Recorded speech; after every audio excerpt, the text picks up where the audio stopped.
Asma sir, can you hear me? Asmar Beg sir.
Hello, Asmar sir, are you there? I'm here.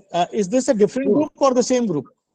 sir, different group, different group, different group. अच्छा, तो I have to speak on the same subject which Same I. topic, अच्छा, same topic, ठीक same है, topic. ठीक है, चलिए सही सही सही सही चलिए ठीक है.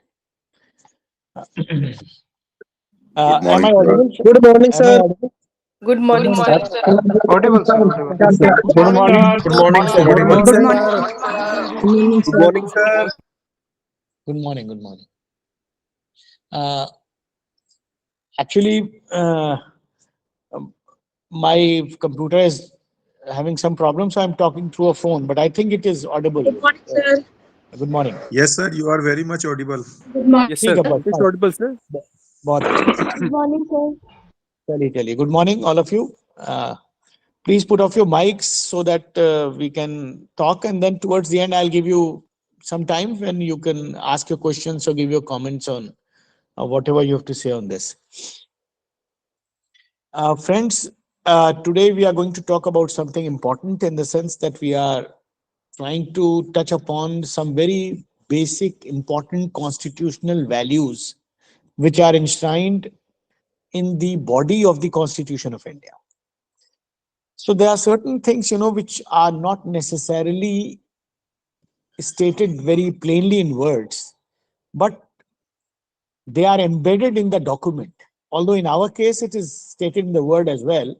But even if it is not stated in words clearly, it is embedded in the document. So these are the values which run through the Constitution, means which are part of our Constitution. And some of these values are summarized in the preamble to the Constitution of India.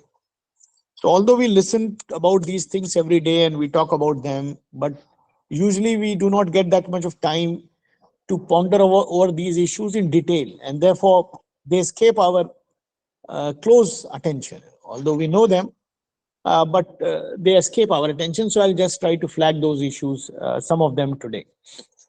You see, the Constitution of India reads like this: that India is a secular, socialist, democratic republic.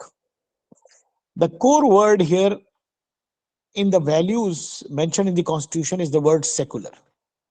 Now, it is important to discuss this because in recent years, and maybe more so in the last 1 year or so, there has been a lot of discussion whether secular was not there originally in the Constitution and later on it was introduced, and a lot of arguments from both sides came in. So we need to be educated about this issue, clearly, so that we can form our own opinion based on the knowledge which we have. Friends, it is not the question of the word being there or not being there. As I mentioned, that even if secularism was not there earlier, it is there now. It has not much importance because secularism is rooted in the very spirit of every article in the Constitution. Are you getting my point?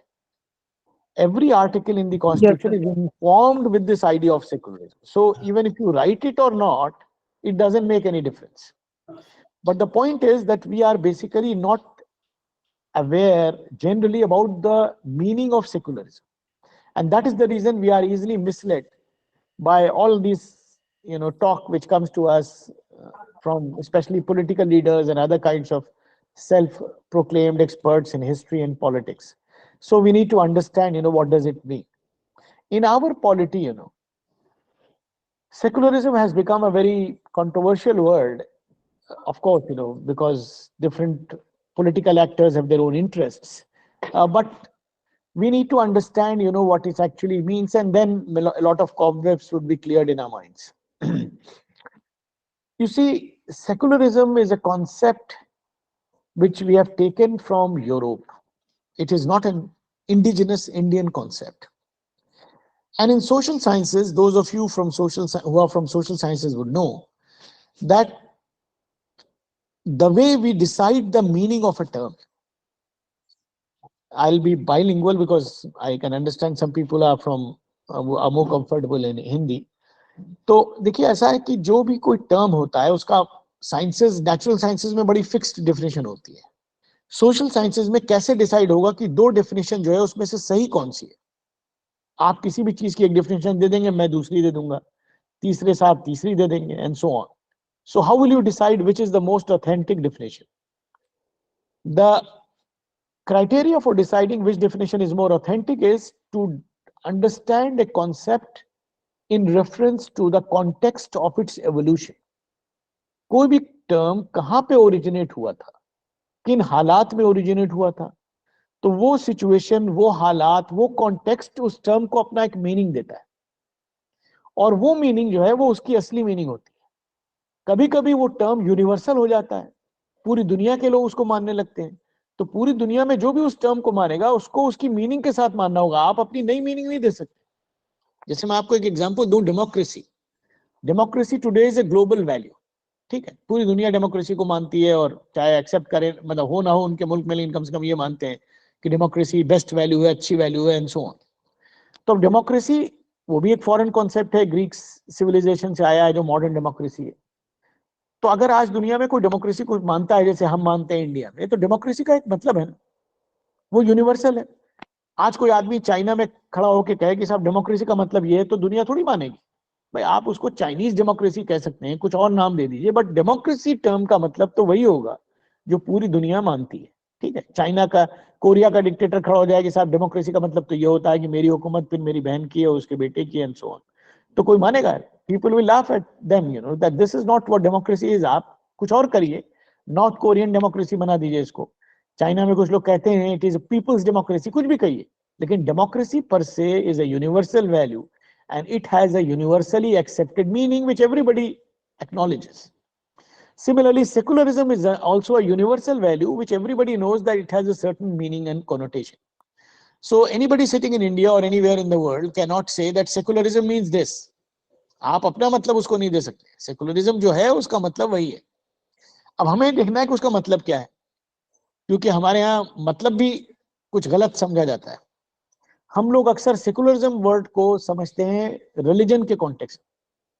जो लोग उसको सही समझते हैं वो ये समझते हैं कि सेकुलरिज्म का मतलब होता है रिलीजन और पॉलिटिक्स का सेपरेशन, लेकिन वो भी नहीं समझ रहे हैं सही. ये कॉन्सिक्वेंस है उसके मतलब का. Are you getting my point?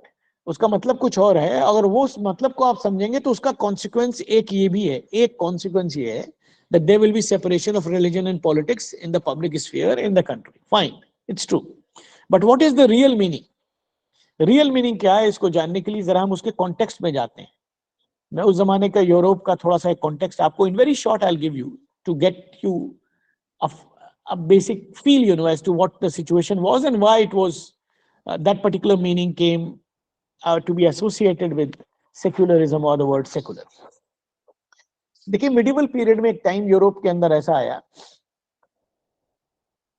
करीब 1000 साल का पीरियड वो था ऐसा यूरोपियन हिस्ट्री में, जिसमें कि यूरोप के अंदर रिलीजन बहुत इंपॉर्टेंट होने लगा.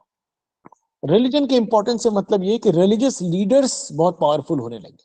क्यों होने लगे? क्योंकि लोगों के अंदर बहुत रिलीजियोसिटी बढ़ी। तो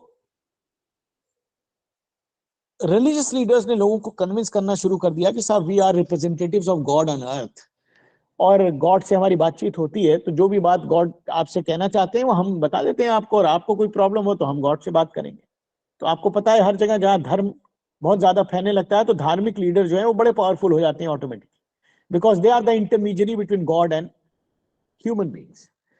तो वहां पर जो रिलीजियस लीडर्स थे उन्होंने ये करना शुरू किया, और धीरे धीरे वो इतनी ज्यादा रिलीजियोसिटी बढ़ी समाज के अंदर कि ये बड़े पावरफुल होने लगे, और ये इतने पावरफुल हो गए कि रूलर्स इनके नीचे आ गए, और ये रूलर से भी पावरफुल हो गए। क्योंकि आफ्टर ऑल रूलर जो भी किसी मुल्क का होता है वो एक इंसान होता है। आप किसी रूलर को कितना भी पसंद करें, चाहे वो बादशाह हो या प्रेसिडेंट हो, प्राइम मिनिस्टर हो, लेकिन वो इंसान है आफ्टर ऑल। कुछ दिन बाद आपको लगेगा साहब उसके अंदर ये कमियां हैं, उसने ये ठीक नहीं किया, वो नहीं ठीक किया। आप उसको इवेल्युएट करेंगे अपने दिमाग से, और इवेंचुअली आप उसकी कुछ चीजें क्रिटिसाइज भी करेंगे। लेकिन जो गॉड है वो तो परफेक्ट है। तो कोई इंसान अगर गॉड का रिप्रेजेंटेटिव हो जाए और आप उसको मान लें तो उसके अंदर तो कोई गलती होगी नहीं, क्योंकि वो चीज आपसे खुद से तो कह नहीं रहा है, he is just telling you what God tells him. तो उसकी किसी भी बात को आप इवेल्युएट नहीं करेंगे अपने दिमाग से, आप उसको ब्लाइंडली एक्सेप्ट करेंगे, because your faith in God is blind. In fact, faith is necessarily blind. The moment you see something, you have the evidence, it does not remain a faith. जैसे आप किसी भी मजहब को फॉलो करते हैं, whether you are a Christian or a Hindu or a Muslim or a Sikh, whatever, we all believe in God, but we also believe that we will not meet God in this life. So you believe in someone, in an entity whom you have never seen, and you are sure that you will never see in this world. You can only meet God in the world after you die. So matlab, the point is that faith is always blind. Now in God your faith is blind and it's perfect, because God is not taking or is not going to take advantage of your faith. But when there is an intermediary, जब God और हमारे बीच में एक intermediary आ जाता है जो कि इंसान होता है, तो अगर वो चाहे तो हमारे इस फेथ का बड़ा फायदा उठा सकता है कि हम तो गॉड में ब्लाइंड फेथ कर रहे हैं, वो जो चाहे कहेगा साहब ये तो गॉड ने कहा। और यही यूरोप में हुआ कि वो रिलीजियस लीडर्स इतने पावरफुल हो गए और इतने करप्ट हो गए, वो यहाँ तक हो गया कि वो हेवन के सर्टिफिकेट्स बेचने लगे। समझ रहे आप? They started selling certificates for heaven, कि कोई इंसान गया उसको पैसे लेके उन्होंने सर्टिफिकेट दे दिया कि आप जब मरेंगे साहब तो आपकी कब्र में रख दिया जाएगा ये, and when you go to god you show this certificate and god will send you to heaven. आप इमेजिन कीजिए कि यूरोप में यह हाल चल रहा था कि लोग इतने ज्यादा उनके कंट्रोल में थे और वो हर तरह से लोगों को एक्सप्लॉइट कर रहे थे। अच्छा, वो पीरियड यूरोप में था जिसको कहा जाता है कि यूरोपियन सिविलाइजेशन डिक्लाइन कर रही थी, उनका डार्क पीरियड था। और उसी वक्त ओटोमन एम्पायर जो है मिडल या टर्की से स्टार्ट होता हुआ और अरब वर्ल्ड से उठता हुआ, ये लोग they were on the rise and they also went up to Europe and conquered some territories in Europe. तो यूरोपियन सिविलाइजेशन नीचे जा रही है और इस्लामिक सिविलाइजेशन ऊपर जा रही है। और इस 1000 साल के पीरियड में उन धीरे धीरे टुवर्ड्स द एंड 15वीं सदी के आसपास यूरोपियंस ने रियलाइज किया कि हमारी बर्बादी और डाउनफॉल की वजह यही है कि हमने ये blind faith in religious leaders में कर रखा है, और ये इतने पावरफुल हो गए हैं और ये हमें हर चीज से दूर ले जा रहे हैं कि साहब साइंस से दूर रहो, रिसर्च से दूर रहो, हर उस चीज से जिसका दिमाग जिसमें इस्तेमाल होता है उससे दूर रहो। क्योंकि अगर तुमने अपनी अकल का इस्तेमाल करना शुरू कर दिया जो उन्होंने सोचा होगा, तो तुम हमारे ऊपर भी अकल का इस्तेमाल करोगे और फिर हम एक्सपोज हो जाएंगे। तो इसलिए अकल का इस्तेमाल कहीं नहीं होना चाहिए, हर जगह फेथ को उन्होंने डाल दिया। तो यूरोप के लोग जब धीरे धीरे उन्होंने इस चीज को रियलाइज किया, बहुत से फिलोसफर्स वहां पर आए जिन्होंने इसकी बात की, मार्सिली ऑफ पेडुआ हैं, इवन मैकियावेली ने इसकी बात की, और धीरे धीरे सेकुलरिज्म जो आया वहां पर। तो सेकुलरिज्म का मतलब क्या था? उसका मतलब था रैशनैलिटी ऑफ थॉट। क्या इन लोगों ने एस्टेब्लिश करने की कोशिश की वहां पे लोगों ने यूरोप में कि हम रैशनल हो जाएं अपनी थिंकिंग। मतलब जो हम अपने दिमाग को बंद करके फेथ से हर चीज को देख रहे हैं, अपने इमोशन से, अपने सेंटिमेंट से गवर्न हो रहे हैं, उससे नहीं गवर्न होना है हमको, बल्कि हमको हर चीज को रैशनैलिटी पे देखना है। रिलीजियस लीडर भी कोई बात कह रहा है उसमें कोई बुराई नहीं है, लेकिन उसको भी हमको दिमाग से सोचना है कि साहब what he is saying, whether it is right और wrong, whether it is possible और इम्पॉसिबल, और फिर उसकी बात को मानना। तो सेकुलरिज्म के अंदर क्या बात थी कि उसने primacy the rationality of thought को, कि कोई भी बात आप माने दुनिया में, मानिए हर बात मानिए, लेकिन उसको जरा रैशनैलिटी के टचस्टोन पर टेस्ट कर लीजिए। हर बात 2+2=4 की तरह क्लियर होनी चाहिए। अगर वो आपकी समझ में नहीं आ रही है इस तरह, तो इसका मतलब उसमें कुछ घपला है, कुछ प्रॉब्लम। तो सेकुलरिज्म का एसेंस क्या है? Rationality of thought. जब आप रैशनैलिटी ऑफ थॉट लाएंगे तो जाहिर सी बात है वो सारी जो चीजें हो रही थी वो एक्सपोज हो जाएंगी। तो यूरोप के लोगों ने इसको रियलाइज किया और एक बड़ी इंपॉर्टेंट ट्रीटी यूरोप में हुई 1648 में, जिसको कहते हैं ट्रीटी ऑफ वेस्टफेलिया। इस ट्रीटी ने ये डिसाइड कर दिया कि साहब अब से जो है वो रिलीजन जो है वो इंसान का पर्सनल मैटर होगा, और रिलीजियस लीडर्स जो हैं वो आपके पर्सनल मैटर्स से रिलेटेड होंगे, लेकिन स्टेट के मामले में, गवर्नेंस के मामले में, मुल्क को चलाने के मामले में उनका कोई रोल नहीं होगा। वो सब किंग का रोल होगा या जो भी रूलर होगा किसी मुल्क। तो उन्होंने सेकुलर रूलर की, या स्टेट, सेकुलर वर्ड मत यूज कीजिए यहाँ पे जो कंफ्यूज करेगा, मतलब जो पॉलिटिकल लीडर है, जो भी मुल्क का लीडर है, बादशाह है, आगे चल के प्राइम मिनिस्टर्स बने, प्रेसिडेंट्स बने, उनका पावर होगा स्टेट को चलाने में, किसी भी मुल्क को चलाने में। और रिलीजियस लीडर का काम सिर्फ आपके रिलीजियस अफेयर्स से रिलेटेड होगा, वो पॉलिटिक्स में कहीं से इंटरफियर नहीं करेगा। तो ये जो चीज जो हम भी समझते हैं कि सेकुलरिज्म का मतलब ये उस थिंकिंग का कॉन्सिक्वेंस। तो थिंकिंग इंपॉर्टेंट है, रैशनैलिटी ऑफ थॉट। तो अगर हमारे अंदर रैशनैलिटी ऑफ थॉट है तो we are secular, and that is very important. Now you come to the Indian context. Now the whole constitution of India is informed with this idea. Constitution आपसे कोई भी बात ये नहीं कहता इस तरह से कि ये बात मान लो, नहीं, हर चीज का एक लॉजिक है। ये चीज है इस वजह से, ये आर्टिकल कॉन्स्टिट्यूशन में दिया हुआ, fundamental rights, there is a logic, directive principles, there is a logic, fundamental duties, there is a logic, all principles, judicial review, there is a logic, everything has a logic and it appeals to your rationality. आपसे कोई बात नहीं कही जा रही कि आप ऐसे ही मान लीजिए साहब क्योंकि हमने कहा है, बाबा साहब अम्बेडकर के कॉन्स्टिट्यूशन में लिखा है इसलिए मान लीजिए। नहीं, वो तो मान ही लीजिए, वो मान नहीं है। You are a citizen of India, you have no choice. But the point is that everything has a rationale and logic. It appeals to your brain, to your intelligence, to your logic, not to your heart and emotions and feelings. समझ रहे, ये important चीज है। तो अब इस तरह से आप समझिए कि सेकुलर वर्ड जो है, अगर कॉन्स्टिट्यूशन में लिखा हो ना लिखा हो उससे कोई फर्क नहीं पड़ता, कॉन्स्टिट्यूशन सेकुलर है। अच्छा, अब लोगों को उससे दिक्कत क्यों है, इस पे आइए आप, तो आपकी समझ में आएगा कि why it becomes so controversial. Whether somebody is supporting it or against it, that doesn't make any difference. Most people are against it in the political field, and why, we need to understand. अब आप देखिए कि हमारे देश के सामने, जैसे आज आप देखें तो what are the main challenges in India? हमारे समाज में, हमारी पॉलिटी में, जो समाज में जो सबसे बड़ी बड़ी बुराइयां हैं वो कौन सी? बहुत सी हैं, लेकिन जो सबसे मेजर 4 बुराइयां हैं आप सब जानते हैं: communalism, casteism, regionalism, linguism. We fight in the name of religion, in the name of caste, in the name of language, in the name of region. ठीक है, ये हमारे यहाँ मेन प्रॉब्लम्स हैं। क्यों है ये प्रॉब्लम्स? मैं एक एक करके उनको डिस्कस करता हूं तो आपकी समझ में ये बात ज्यादा क्लियर होगी कि मतलब what is the genesis of these issues. For example, communalism. अब कम्युनलिज्म क्या है? कम्युनलिज्म का लेमैन अंडरस्टैंडिंग ये है कि when we differentiate people in the name of religion, not only differentiate, but we have animosity and hatred and venom against people belonging to the other religion. मतलब हम किसी भी धर्म के मानने वाले हो तो हम दूसरे मजहब के जो लोग मानने वाले हैं उनको बुरा समझते हैं, खराब समझते हैं, उनके अगेंस्ट हमारे दिल में हेट्रेड होती है, उनके अगेंस्ट हम वायलेंस भी यूज करने से कभी कभी नहीं कतराते।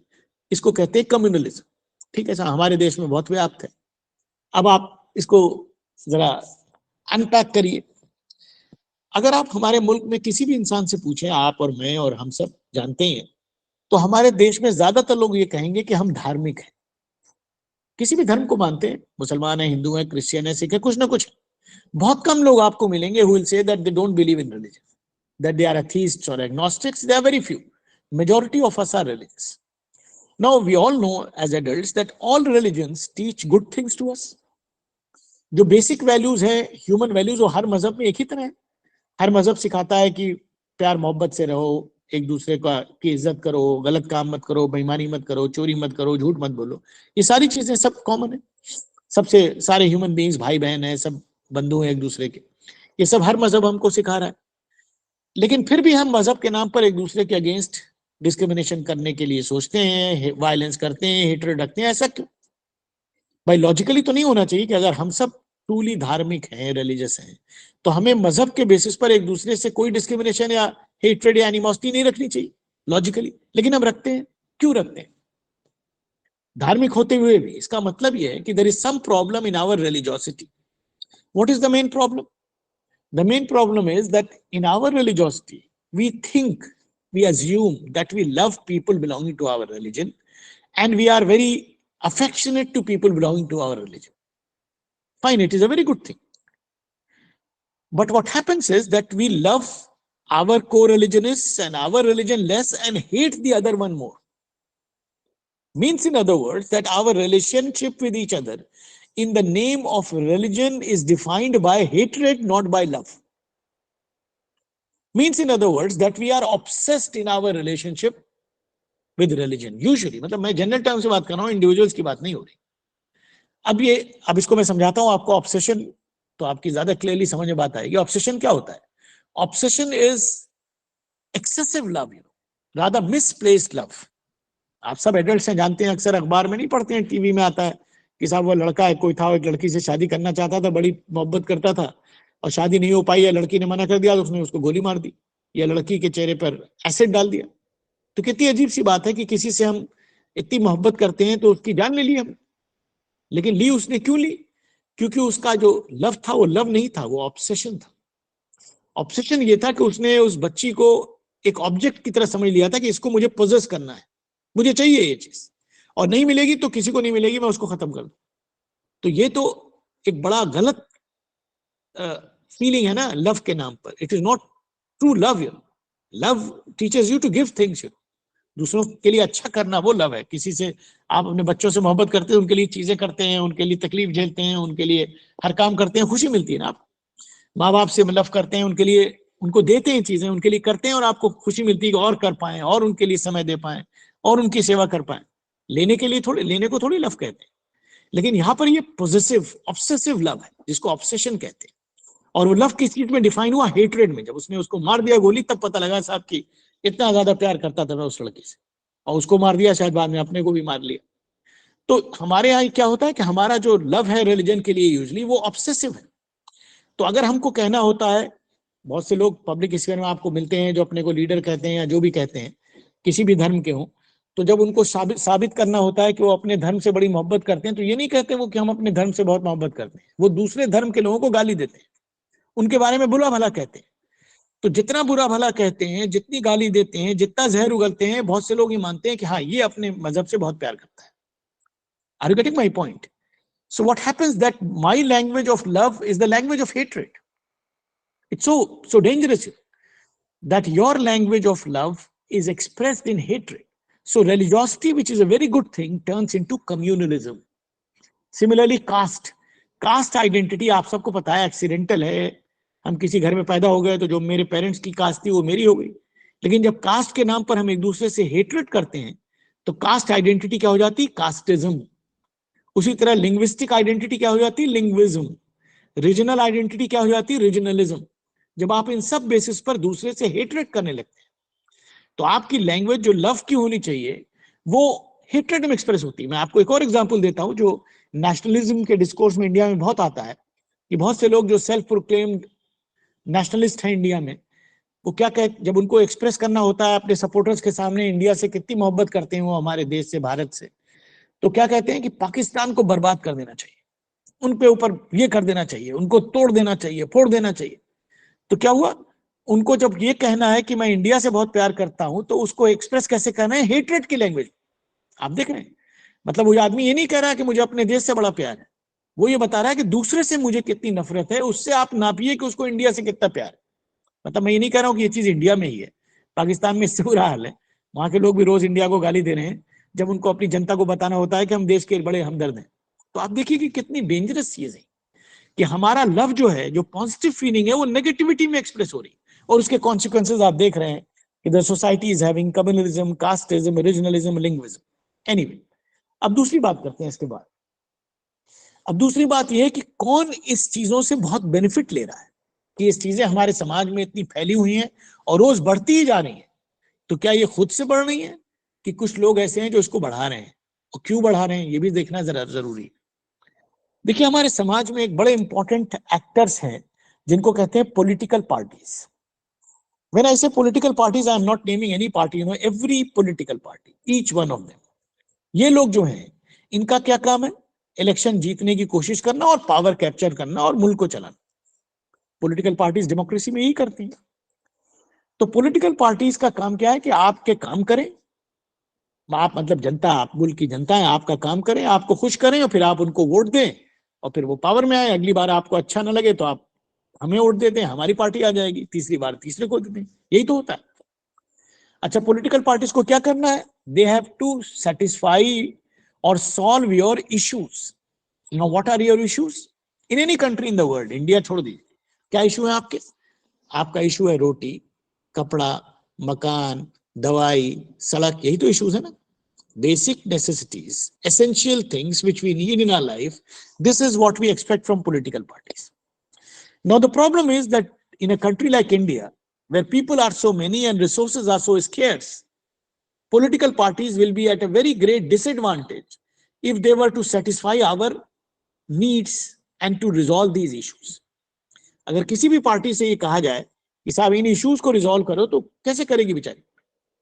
लाखों लोग जॉब चाह रहे हैं और कुछ हजार जॉब से, लाखों करोड़ों लोगों को खाना चाहिए, थोड़ा सा खाना है, करोड़ों लोगों को दवाई चाहिए, इतनी थोड़ी सी दवाई की है, कोई चीज है ही नहीं उतनी जितनी लोगों को दी जाए। तो पॉलिटिकल पार्टीज के लिए तो बड़ा डिफिकल्ट हो जाएगा अगर वो इन इश्यूज को रिजॉल्व करें जो हमारे अपने इश्यूज हैं। तो पॉलिटिकल पार्टीज ने क्या किया कि यार बड़ा मुश्किल काम है ये, तो उन सब ने ये किया कि हमारे इश्यूज को ही चेंज कर दिया। उन्होंने कहा यार ये तो बड़ा क्वांटिटेटिव मैदान है भाई, ये तो बड़ा खराब मैदान है ना, कि आप 5 साल पावर में रहे, फिर अगले 5 साल बाद हम लोग पूछेंगे भाई नौकरी कितनी दी, तो नंबर देना पड़ेगा ना, इतनी नौकरी दी, इतने किलोमीटर सड़क बनाई, इतने गांव में बिजली पहुंचाई, इतने हॉस्पिटल बनाए, इतने लोगों को दवा दी, वो तो आप फौरन देख लेंगे और आप कहेंगे नहीं साहब आपने तो बड़ा खराब काम किया, हट जाइए, अगली पार्टी आएगी, अगली भी कुछ नहीं कर पाएगी, फिर वो अगली बार हार जाएगी, तीसरी आएगी वो भी हार जाएगी। तो पॉलिटिकल पार्टीज वाले दिन रात बेचारे मेहनत करेंगे, बेचारे तो खैर नहीं है, और फिर आप उनको वोट भी नहीं देंगे, आप नाराज हो जाएंगे। तो उन्होंने क्या किया कि साहब उन्होंने कहा कि इन इश्यूज को हटा दो, इश्यूज को ही चेंज कर दो। They are very clever people. तो उन्होंने क्या किया कि उन्होंने इन इश्यूज को रिप्लेस कर दिया दूसरे इश्यूज से हमारे सामने। अब देखिए, वही जो मैंने सेकुलर वर्ड आपको बताया था उसका मतलब यहां समझिए। These issues are logical issues, मतलब आप एज ए पर्सन, मैं आपसे पूछूंगा कि क्या इश्यू इंडिया का है, तो आप ही बताएंगे ना कि आप गरीबी है, बेरोजगारी है, सड़क है, पानी है, दवा, यही सब तो बताएंगे। तो उन्होंने पॉलिटिकल पार्टीज ने क्या किया कि उन्होंने हमारे इस लॉजिक और रैशनैलिटी की खिड़की को बंद कर दी। बहुत एफर्ट लगी इसमें, और हमारी दूसरी खिड़की खोल दी जो हमारे दिल और इमोशन से निकलती है, इमोशन की खिड़की खोल दी, और हमारे सामने इमोशनल चीजें रखी एज इश्यूज, मतलब उनको रिप्लेस कर दिया, वो रियल इश्यू किनारे चले गए। अब उन्होंने नए इश्यूज ला दिए हमारे सामने जिनको कहा जाता है आर्टिफिशियल इश्यूज या सीडो इश्यूज। और वो इश्यूज क्या है? जो इमोशनल बातें करते हैं। इमोशनल बातें क्या? आपकी अस्मिता की, आपकी इज्जत की, समझ रहे हैं? ये जो चीजें कहीं किसी थर्मामीटर से नापी नहीं जा सकती। इज्जत, जैसे मैं कहूं कि अगर आप सब लोग मुझे 5-5 हजार रुपया पेटीएम से भेजिए और इस क्लास के बाद आपकी इज्जत बहुत बढ़ जाएगी। अगर मैंने बड़ा अच्छा लेक्चर दिया और आपको लगा कि इज्जत बढ़ गई तो आप 5-5 हजार भेज दें, तो मुझे कितना अच्छा है, कुछ नहीं करना पड़ा, आपकी इज्जत बढ़ाई मैंने और आपको 5-5 हजार रुपये मिल गए। मैंने कोई क्वांटिटेटिव चीज तो आपको नहीं दी ना, क्वालिटेटिव चीज दी, और आपके दिमाग को ऐसा ब्रेन वॉश कर दिया कि आपको लगा कि वो क्वालिटेटिव चीज आपको मिली है। तो उसी तरह पॉलिटिकल पार्टीज क्या कर रही है कि वो इमोशनल इश्यूज ला रही है। इमोशनल इश्यूज क्या है? मैंने आपको पहले बताया कि ऑलरेडी समाज में कम्युनलिज्म, कास्टिज्म, रीजनलिज्म, लिंग्विज्म है। ये इश्यूज क्या करते हैं? आपको अपनी आइडेंटिटी के बारे में कॉन्शियस कर देते हैं, और जितनी हमारी कॉन्शियसनेस है पॉलिटिकल पार्टीज उसको और बढ़ाती हैं कि साहब आपकी आइडेंटिटी क्या है? You are belonging to religion A, somebody will say that you are follower of religion B, somebody will say your caste is this, somebody else will say your caste is this। मतलब आपकी identity के बारे में आपको conscious बनाते हैं, और फिर आपको बताते हैं कि आपका धर्म या आपकी कास्ट जो है उसके साथ बड़ी ज्यादती हो रही, और मैं आपका काम करूंगा। बात समझ रहे हैं? तो आपकी जब वो इमोशनल इशू पर जब हम बात करते हैं तो आपको बड़ा अच्छा लगता है, क्योंकि इंसान जो है वो इनसिक्योर है। हमारे जैसे देश में जहां रिसोर्सेज इतने ज्यादा हैं, सॉरी कम है, और लोग इतने ज्यादा, तो इंसान तो इनसिक्योर है ही ऑलरेडी ना, कि साहब मुझे नौकरी मिल गई, पता नहीं मेरे बच्चे को मिले कि ना मिले, मेरा ये काम हो गया, पता नहीं आगे होगा कि नहीं होगा, हम सब इनसिक्योर हैं। तो उस इनसिक्योरिटी में जो है, जब हम इनसिक्योर तो रियल इश्यूज की वजह से है, लेकिन हमको उसका सेटिस्फेक्शन किस चीज से मिल रहा है? आर्टिफिशियल इशू से, इमोशनल इशू से, कि साहब आपके साथ ज्यादती हुई, अच्छा, जैसे ही हम डिसएडवांटेज में होते हैं, जब कोई हमें कहता है कि आपको हम शॉर्टकट दे देंगे, तो हमको बड़ा सेटिस्फैक्शन मिलता है। हम अपनी अकल से इस्तेमाल नहीं करते कि हमको ये शॉर्टकट चाहिए या हमें इसकी जरूरत है। मैं आपको एक एग्जांपल देता हूं टू इलस्ट्रेट, तो आपकी बात समझ में आ जाएगी। जैसे इलेक्शन कोई हो रहा है और एक पॉलिटिकल पार्टी आती है, रोज होता है हमारे देश में, और वो कहती है कि साहब हम आपकी कास्ट को, आपकी और फला साहब की कास्ट को हम रिजर्वेशन देंगे। अब आप दोनों लोगों को पता है कि आपकी कास्ट के लोग बहुत प्रॉस्पेरस हैं, आप लोग पढ़े लिखे हैं, नौकरियों में भी बहुत अच्छे हैं, पैसे भी आपके पास है, आपको बिल्कुल जरूरत नहीं है, और अगर जरूरत है भी तो आपकी बगल की किसी दूसरी कास्ट की। लेकिन जैसे ही मैं आपसे कहता हूं कि आप दोनों को जरूरत है, आपके साथ बड़ी जाती हुई, तो आप लोगों को बड़ा अच्छा लगता है। और आप में से कोई ये नहीं कहता कि साहब मुझे नहीं चाहिए, साहब ये तो गलत बात कर रहे हैं आप, मेरे पड़ोस के भाई को चाहिए। नहीं नहीं, आप चाहिए, दो दीजिए, मतलब हमारे पास सब कुछ है, हमें और चाहिए, क्योंकि सबको अच्छा लगता है कि हमें एक शॉर्टकट मिल जाए। अच्छा, पॉलिटिकल पार्टी भी जानती है कि हमारा इंटेंशन किसी की भलाई करना नहीं है, क्योंकि भलाई करना होता तो सबसे कमजोर की भलाई करते हैं। उनका तो इंटेंशन है इलेक्शन जीतना। तो एक पार्टी इनको टारगेट कर रही है, दूसरी पार्टी किसी दूसरे ग्रुप को टारगेट कर रही है, तीसरी धर्म के बेसिस पर टारगेट कर रही है, कुछ और कर रही है। सब किसी न किसी ग्रुप को टारगेट कर रहे हैं, और उनके अंदर एक ये फीलिंग ला रहे हैं कि आपके साथ बड़ा डिस्क्रिमिनेशन हो रहा है और हम आपको शॉर्टकट देंगे। तो ये जो शॉर्टकट वाली पॉलिटिक्स है, ये बड़ी अट्रैक्टिव लगती है इंसान को, क्योंकि इंसान को लगता है कि मेरा काम तो हो रहा है ना, बाकी किसी का हो ना हो। तो हम बड़े खुश हो जाते हैं उसमें, हमको बड़ा एक्साइटमेंट मिल जाता है, और हम इमीडिएटली उनके पीछे भागने लगते हैं। और पॉलिटिकल पार्टी हमारे उस कॉन्शियसनेस को, आइडेंटिटी कॉन्शियसनेस को कम नहीं होने देती। इसीलिए आप देखें कि the communal temperature in the country, casteism in country, these things never come down, the temperature never comes down, they are always trying to sustain it, because if it comes down and we start looking beyond these barriers, we will be able to make out, that they are making a fool of us. So therefore they ensure that we are constantly, continuously 24 hours conscious of our identity. समझ रहे हैं? तो हमारी इस identity को इतना उभारते रहते हैं और हमें इमोटिव या इमोशनल सेटिस्फेक्शन देते रहते हैं। और सारी पॉलिटिकल पार्टीज में एक है, ये नहीं कि कोई एक पार्टी दूसरी है। जाहिर सी बात है, जब एक पार्टी जीत जाती है तो बाकी पार्टीज उसको अक्यूज करने लगती है कि तुम सेकुलरिज्म के अगेंस्ट हो, तुम फलाने के अगेंस्ट हो। एक्चुअली वो सब भी उसी के अगेंस्ट हैं, लेकिन क्योंकि हम जीत गए तो सबको अच्छा नहीं लग रहा है, तो हमें बुरा भला कहें। नेक्स्ट टाइम वो भी यही कहेंगे। लेकिन कोई पार्टी रियल इश्यूज की तरफ नहीं जाएगी। हाँ, रियल इश्यूज की बात कभी कभी होती है बड़ी इंटेलिजेंटली, लेकिन वो शुगर कोटिंग होती है। ऊपर से रियल इशू होता है, लेकिन अंदर उसके यही सब इश्यूज होते हैं, कास्ट, कम्युनिटी, रिलीजन, लैंग्वेज, यही सब इश्यूज होते हैं। बिकॉज यही इशू उनको अट्रैक्टिव लगते हैं, बिकॉज इन इश्यूज में करना कुछ नहीं, उन्हें सिर्फ स्पीच देनी है। आपको बड़ा अट्रैक्टिव बातें करनी है, अच्छी स्पीचेस देनी है। आप खुश हो गए, हमको वोट दे दिया, आप कभी नहीं पूछेंगे कि आपने कितनी सड़क बनाई, क्योंकि वो तो मैं आपका आदमी हूं ना भाई, मैं आपको सपोर्ट कर रहा हूं, मैं आपके ग्रुप का आदमी हूं, तो we are one, so you don't need to scrutinize me, I am your man, that's enough. मैं आपकी इज्जत बढ़ा रहा हूं, मैं आपकी अस्मिता बढ़ा रहा हूं, समझ रहे हैं? तो ये जो सिचुएशन है, ये बड़ी डेंजरस है। एक अर्नेस्टो लैक्लाउ, एक पॉलिटिकल साइंटिस्ट, ने बड़ा अच्छा टर्म इसको दिया कि उनके जो ये इश्यूज हैं, जो पॉलिटिकल पार्टीज हमारे यहाँ हमारे सामने दे रही हैं, they are empty signifiers. Empty signifier उन्होंने बड़ा अच्छा वर्ड यूज किया है। उसका मतलब क्या होता है? वो कहते हैं जैसे एक बलून होता है ना, खूबसूरत सा बलून, गुब्बारा।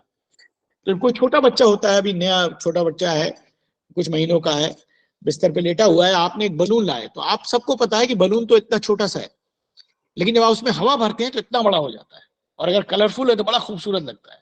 तो जो बच्चे को आप दिखाते हैं तो बच्चा बड़ा खुश होता है, उसको लगता है आपने इतना बड़ा खिलौना दे दिया, लेकिन आपको पता है कि वो खिलौना इतना बड़ा नहीं है, उसमें सिर्फ हवा है, जरा सा भी ट्रिक करेंगे तो हवा बाहर हो जाएगी।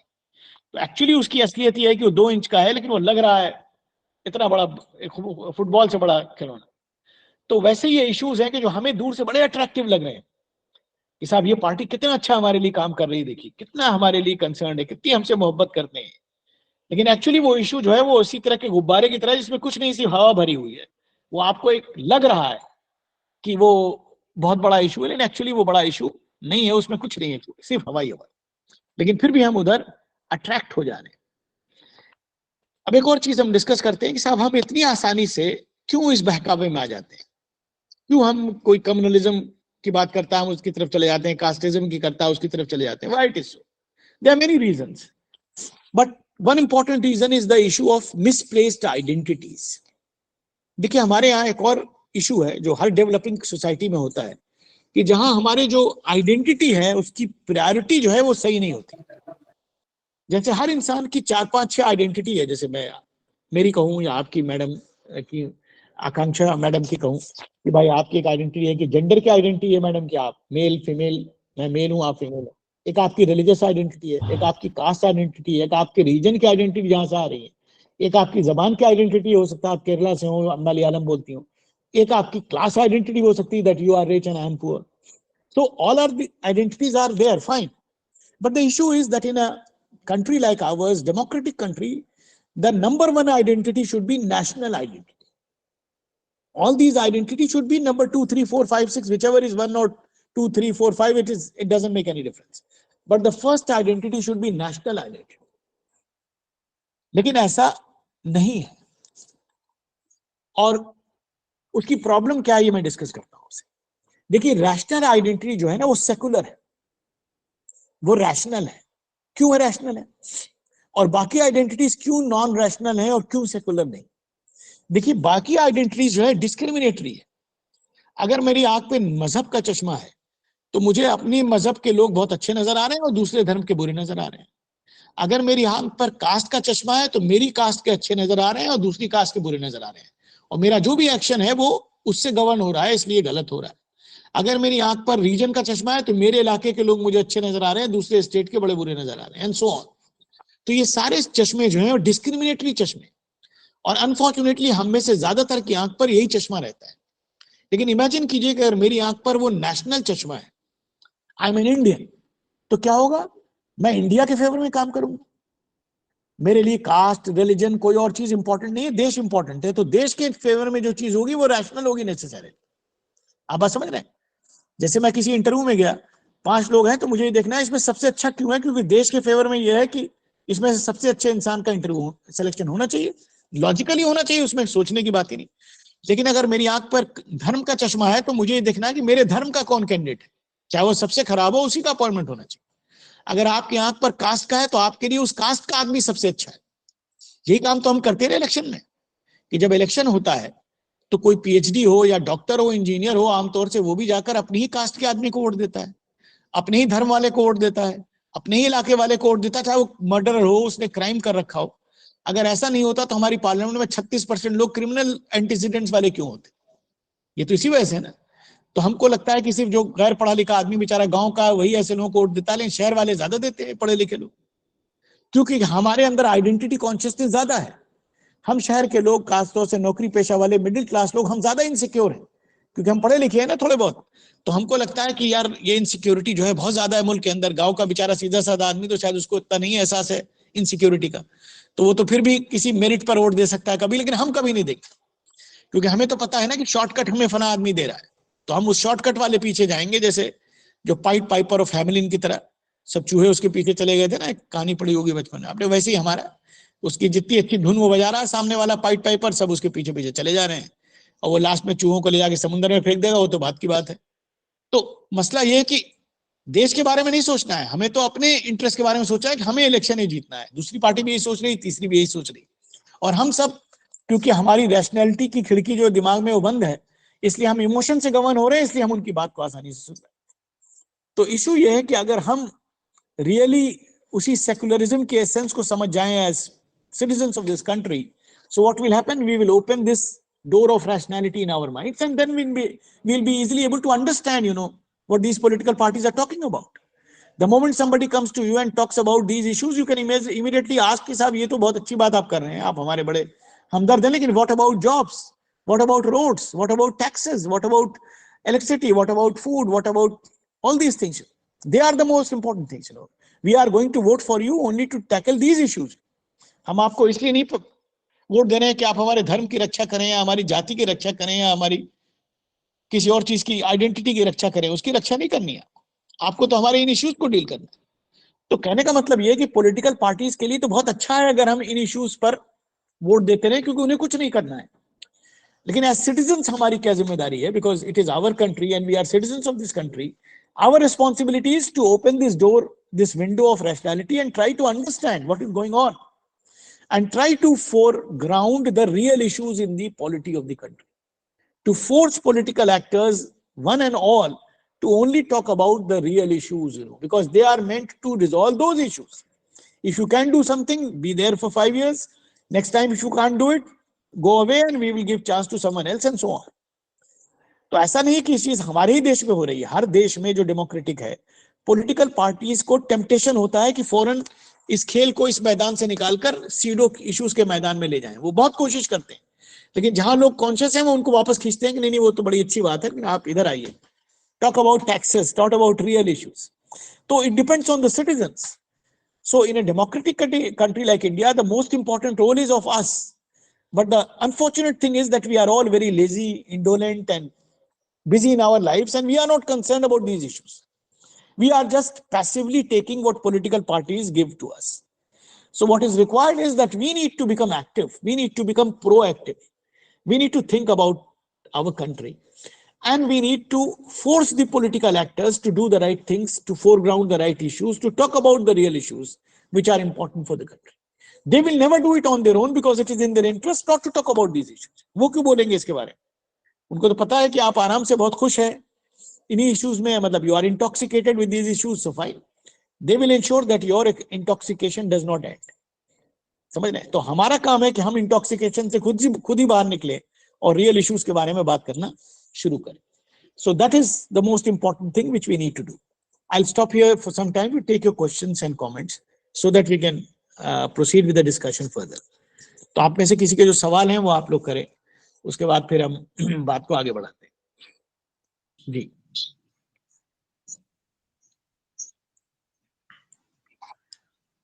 एक एक करके पूछो साहब.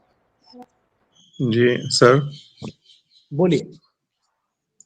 सर मेरा ये सवाल है कि ये सेक्युलर वर्ड जो है अपने डेमोक्रेसी में, जी जी, इसको ऐड करने की जरूरत क्या पड़ी? और आजकल एक नया टर्म आ गया है जिसको सेक्युलर को सिक्युलर कहा जाता है, तो इसको भी थोड़ा डिफाइन कीजिएगा सर. हाँ देखिए, बिल्कुल सही. देखिए वही है ना कि ये पॉलिटिकल पार्टीज के कंपल्शंस होते हैं. मैंने डेलिबरेटली किसी पार्टी का मैं नाम नहीं ले रहा हूँ, आप सब समझदार लोग जानते हैं कि नहीं था तो उस वक्त कॉन्स्टिट्यूशन मेकर्स तो उनका कोई इंटरेस्ट था नहीं. जो कॉन्स्टिट्यूशन लोग बना रहे थे उनको तो इलेक्शन लड़ने नहीं जाना था, और वो लोग बहुत ही ऊपर के लेवल के लोग थे जो हम आप आज जो है वो सिर्फ अपने बारे में सोचते हैं. वो लोग बहुत फार साइटेड थे and they were thinking about the country.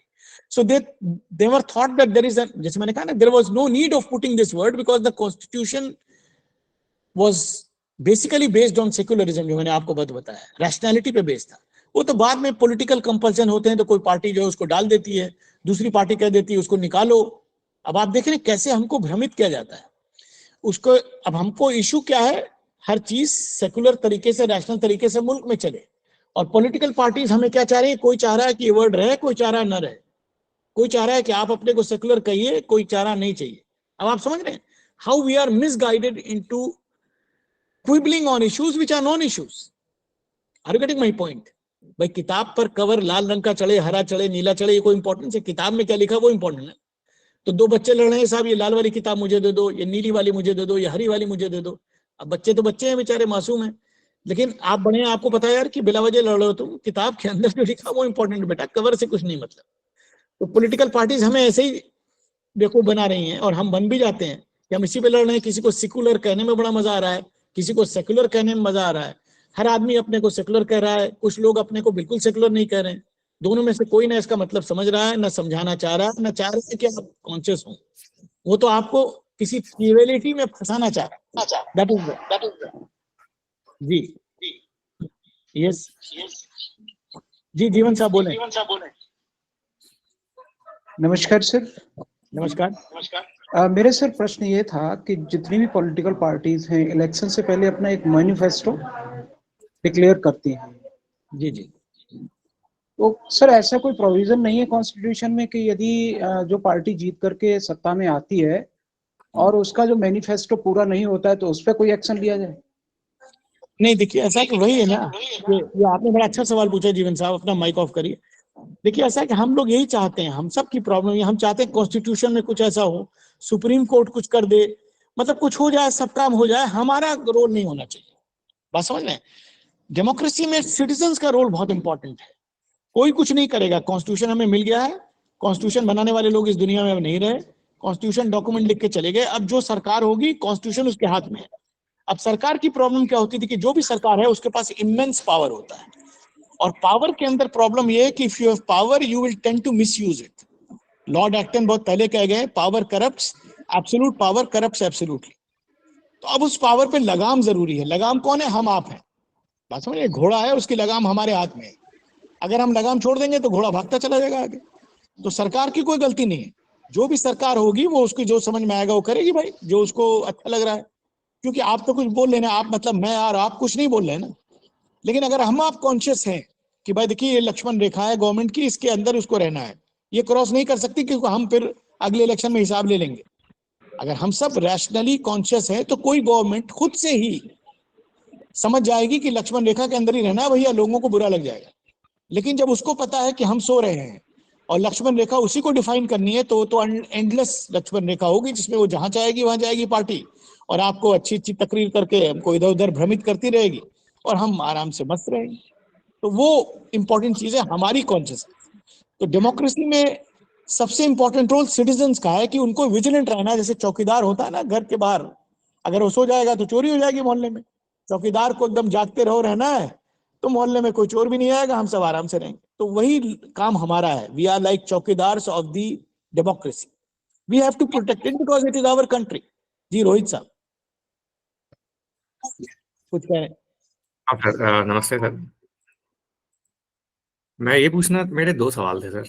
पहला जी सवाल पूछिए। ये है कि आपको लगता है कि जो गवर्नमेंट ऑफिसेज में और स्कूल्स में कॉलेजेस में संडे को छुट्टी मिलता है, अगर हम संडे की छुट्टी के रूट में जाएं तो ये 10 कमांडमेंट्स में से आता है कि जी thou shalt not work on हाँ, I know Sunday, I know जैसे बताया था। I know I know. So, जी जी in your opinion, does this contradict, however minutely, the principles of secularism? दूसरा, कि अगर हम जानते हैं कि हमारी पब्लिक इतनी ज्यादा वल्नरेबल है उठ पटांग इश्यूज पे वोट देने के लिए, कास्ट और रिलीजियस लाइंस पे, तो इसका सल्यूशन क्या है, इफ एनी?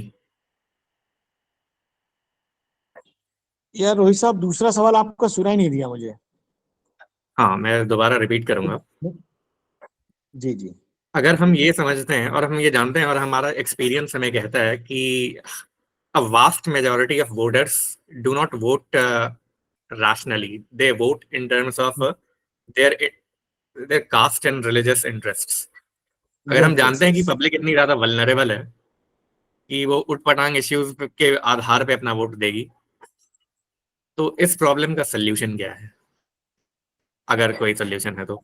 हाँ यस, समझ गया, मैं समझ गया आपका सवाल। देखिए, पहली चीज जो आपने सवाल पूछा कि संडे की छुट्टी जो है वो होती है, जाहिर सी बात है, वो तो यहाँ पर अंग्रेजों की हुकूमत थी, उन्होंने कर दिया। लेकिन देखिए ऐसा है कि ये चीजें जो है ना कि मतलब अंग्रेजों ने संडे की छुट्टी कर दी, तो हम उस छुट्टी को चेंज भी कर सकते हैं, दूसरे दिन कर सकते हैं, ठीक है। लेकिन वो कोई मेन इश्यू नहीं हो सकता है। पॉलिटिकल पार्टीज और एक्टर्स क्या चाहते हैं कि आप उसको इस मेन इश्यू बना लें, और वो फिर आपको अचीवमेंट बताएं कि मैंने संडे की छुट्टी की जगह मंडे की कर दी तो बहुत बड़ा काम कर दिया। ये तो एक पेरिफेरल इशू है ना, जैसे आप कहें कि बच्चों से कि भाई पहला पीरियड कल नहीं लूंगा, सेकंड लूंगा, भाई बात खत्म हो गई। इंपॉर्टेंट चीज आपकी पढ़ाई है जो क्लास में करेंगे, कि इंपॉर्टेंट ये है कि पहला पीरियड हो कि दूसरा पीरियड हो। Are you getting my point? मतलब जो चीज एक ट्रिवियल है उसको ट्रिवियली चेंज कर दो, कोई बात नहीं भाई, वो संडे नहीं कुछ दिन। लेकिन वो अगर आप उसको एज अचीवमेंट बताएं और हम भी बहुत खुश हो कि आपने ये अचीवमेंट कर दिया, एक्चुअली उन्होंने कुछ नहीं किया। करना तो तब था जब 5,000 लोगों को आपके शहर में ज्यादा दवाई मिलने लगे, कुछ लोगों को और घर मिल जाए जो सड़क पे सो रहे। Are you getting my point? Yes, मतलब sir. Our evaluation, political parties में do this things, fine, let them do, that में not, let them not do, but their performance should not be judged on the basis of emotive issues. Their performance should only be judged on the basis of real issues. आप बच्चे को writing खूबसूरत होने पे number थोड़ी दे रहे हैं main भाई, उसने जो लिखा है कंटेंट उस पे नंबर दे रहे हैं ना एग्जाम में। तो जब कंटेंट दे पॉलिटिकल पार्टी, जो भी दे उसको आप पसंद कीजिए, जो ना कंटेंट दे उस पे आप उसको आप नहीं पसंद करिए। मतलब are you getting my point? Yes, तो वो sir. इम्पोर्टेंट। अच्छा, दूसरी बात जो आपने कही वो बड़ी इंपॉर्टेंट बात है कि आप जो कह रहे हैं कि हम जानते हैं कि हम लोग अक्सर इमोशनलिज्म में जाते हैं और इस सब पे वोट देते हैं। ये हमसे ज्यादा पॉलिटिकल पार्टी जानती हैं और इसीलिए हमको भ्रमित कर रहे हैं। लेकिन हमें क्या करना चाहिए वो बड़ी इंपॉर्टेंट चीज। देखिए ऐसा है रोहित भाई, मैं इस टॉपिक पे आपसे क्यों बात कर रहा हूँ, मेरा बेसिक मकसद है कि देखिए, we are teachers. Every year all of us come across at least 100 young boys and girls, जिस भी कॉलेज यूनिवर्सिटी में हम पढ़ा रहे हैं। वो सब यंग बच्चे होते हैं और उनकी सोशलाइजेशन की प्रोसेस जो है उसमें हम आप बड़ा इंपॉर्टेंट रोल अदा कर सकते हैं। चाहे आपका सब्जेक्ट फिजिक्स हो या पॉलिटिकल साइंस हो या हिस्ट्री हो या हिंदी हो या आर्ट्स। हम एज टीचर्स बच्चों की सोच को मॉड्यूलेट करने में बड़ा इंपॉर्टेंट रोल अदा कर सकते हैं। जो बच्चा इस समाज में रह रहा है जहाँ कम्युनलिज्म, कास्टिज्म, रिलीजनिज्म, लिंगलिज्म हर तरफ फैले हुए हैं, वो बच्चा भी वैसे ही बन रहा है जैसे हम है। मतलब जितना जहर मेरे अंदर है मेरे बेटे में भी उतना ही होगा, क्योंकि इसी समाज में ग्रो कर रहा है ना वो। लेकिन अगर मेरे बेटे को आप जैसे और अंकित सर जैसे टीचर मिले और जो उसको सही बातें बताएं, तो हम एक बड़ा इंपॉर्टेंट इंटरवेंशन कर सकते हैं बच्चे के सोशलाइजेशन या बच्ची के सोशलाइजेशन, समझ रहे हैं? तो we can play a very important interventionist role. हम हमेशा दूसरे को देखते हैं इतना ठीक नहीं है, जैसे हमने अभी बात की ना पॉलिटिकल पार्टी वाले गड़बड़ है। अरे वो गड़बड़ इसलिए कि हम गड़बड़ है ना भाई। अगर हम इतने ज्यादा गलेबल नहीं होते तो हमें क्यों बेवकूफ बना लेते? बात समझ रहे हैं? तो हमारी गड़बड़ ये कि हम विजिलेंट नहीं है, हम कॉन्शियस नहीं है, हमारी रैशनैलिटी इतनी डेवलप नहीं है, इसलिए हमें कोई कुछ भी बता के हमसे वोट ले लेता है। तो हम ऐसे हैं इसलिए ले लिया उसने, उसकी भी कोई गलती नहीं है, वो हमारे जैसे लोग हैं। ऐसा नहीं कि पॉलिटिकल पार्टी पाकिस्तान से आई, वो हमारे ही देश की तो हैं, हमारे ही देश के लोग उसमें हैं, लेकिन उन्हें पता है। मैं अक्सर अपने स्टूडेंट को एक एग्जाम्पल देता हूँ जो बहुत ही एलिमेंट्री है लेकिन बड़ा इंटरेस्टिंग है। जस्ट आई टेक 1 मिनट उसमें। जैसे फॉर एग्जाम्पल हम आप सब समझिए एक मोहल्ले में रहते हैं और कोई एक दूध वाला है जो हम सबको दूध देता है, या 2-3 दूध वाले हम लोग को दूध देते हैं, पानी और यूरिया सब मिला के दूध दे रहे हैं।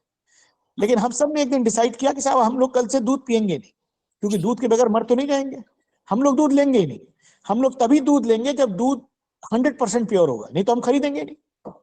तो क्या हुआ, उन सारे दूध वालों ने कुछ दिन तो देखा, फिर उसके बाद उनको लगा यार कि अगर सरवाइव करना है, दूध ही बेचना हमारा काम है खानदानी, तो हमको भैया इस मोहल्ले में तो सही दूध देना पड़ेगा, क्योंकि सबने स्ट्राइक कर रखी, सब यूनाइटेड हो गए।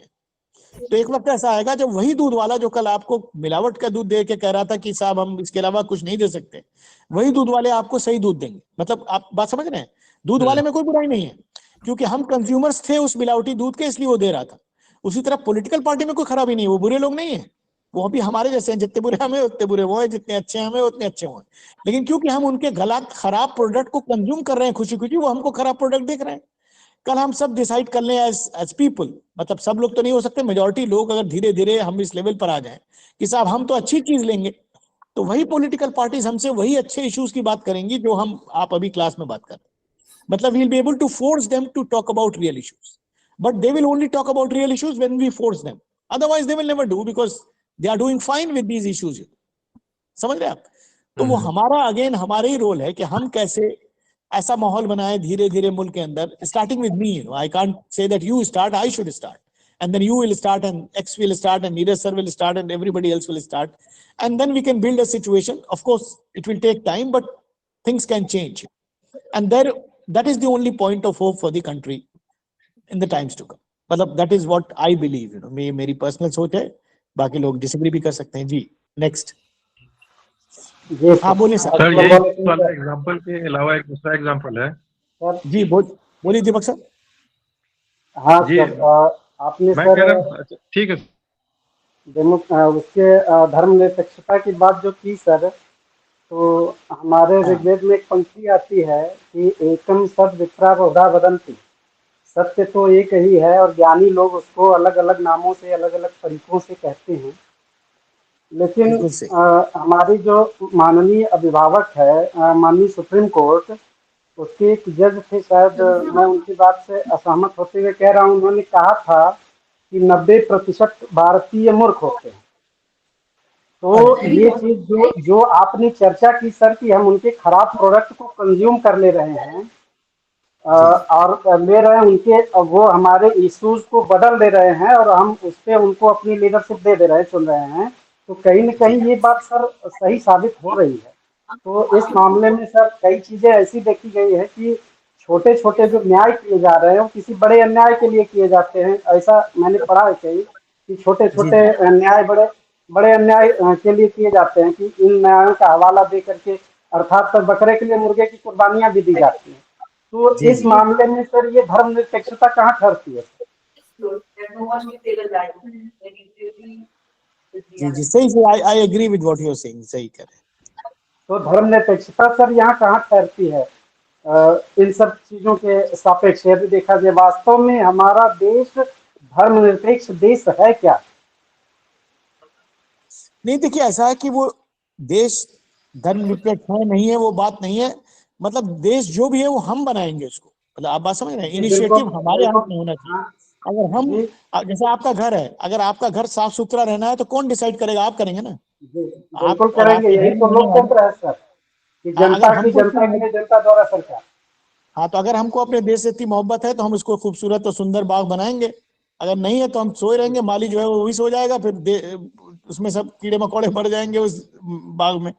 तो पॉइंट ये है कि जी, हमें जी, मतलब मेरा फोकस पूरा अपने ऊपर है कि मतलब what I can do and what you can do for making the country better and rather more harmonious and so on. जी, जी, जी sir, thank you sir. Thank you.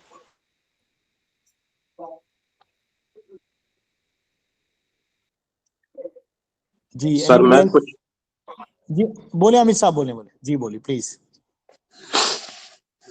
Sir आपका लेक्चर बहुत अच्छा था और मुझे नेहरू जी का भाषण याद आ गया ट्रिस्ट विद डेस्टिनी में। जी, उन्होंने बोला था हमारा देश महान है और कोई भी देश तब तक महान नहीं हो सकता है जब तक वहाँ के लोग और उनके कार्य संकीर्ण धाराओं से जुड़े हुए हों। सही बात। तो सर ये संकीर्णता जो है इसके रूट बहुत सर गहरी है। ये नहीं है कि अचानक हम ये हो गया है, हमारी कंडीशनिंग ऐसी है सदियों से जो संकीर्णता है। आप रिलीजन को ही ले लिया, आप रिलीजन को आपने उठाया, रैशनैलिटी वहाँ जो वेस्टर्न का उदाहरण दिया, सेक्युलरिज्म का, उनका एक अलग कॉन्सेप्ट रहा है। जी, जी, भारत में सेक्युलरिज्म का एक अलग कॉन्सेप्ट है, मेरे से बेहतर आप जानते हैं क्योंकि आप उस सब्जेक्ट के एक्सपर्ट भी हैं। भारत में लोकतंत्र सर आया ऑन पेपर, लेकिन सर क्या ये वास्तव में लोकतंत्र है या भीड़ तंत्र है? जब रैशनैलिटी की बात करते हैं तो हम 1.4 बिलियन को हम बोल ऑन पेपर हम क्या रैशनल बोल सकते हैं जब देखते हैं कि हमारे सारे वोट जाते हैं, मतदान का हम प्रयोग करते हैं कुछ एक नैरो इश्यू पर जो समाज में विभेद पैदा करते हैं, तो हम इसको लोकतंत्र कहें या भीड़ तंत्र कहें? सही कह रहे हैं आप। देखिए मेरी समझ से आप बिल्कुल सही बात कर रहे हैं कि डेमोक्रेसी जो है ना, देखिए एक तरह की जिम्मेदारी है। ऐसा नहीं कि आप बन गए, बड़े खुश हो गए, सब लोग नाचने लगे, साहब इंडिया डेमोक्रेसी हो गया, बड़ी अच्छी बात है। डेमोक्रेसी का मतलब है कि आपके अंदर अपनी आजादी को इस्तेमाल करने की कैपेसिटी होनी चाहिए ना। जैसे एक छोटा बच्चा होता है, जब आप उसे रोड क्रॉस करते हैं तो उसका हाथ पकड़ लेते हैं ना। बच्चा चाहे हाथ छुड़ाए भी तब भी आप पकड़े रहेंगे, क्योंकि आपको लगता है कि इस बच्चे में अभी इतनी समझ नहीं है कि खुद से रोड क्रॉस करे, लड़ जाएगा। और वही बच्चा जब एडल्ट हो जाता है आप उसका हाथ छोड़ देते हैं, वो तो आपसे अच्छा रोड क्रॉस कर रहा है, क्योंकि उसके अंदर वो समझ आ गई। तो वैसे ही डेमोक्रेसी में एक सिटीजन के अंदर मेच्योरिटी आनी चाहिए कि हम, वही जो आप बात कह रहे हैं, जो मैं भी वही कह रहा था, कि वो ये समझे कि मतलब ये चीजें जो हैं ये ठीक है, हमारी आइडेंटिटी है, मेरा एक धर्म होगा, मेरी ये कास्ट है, वो सब है। लेकिन सामने वाला आदमी जो मेरी कास्ट का है वो क्रिमिनल है बहुत बड़ा। बात समझ रहे हैं?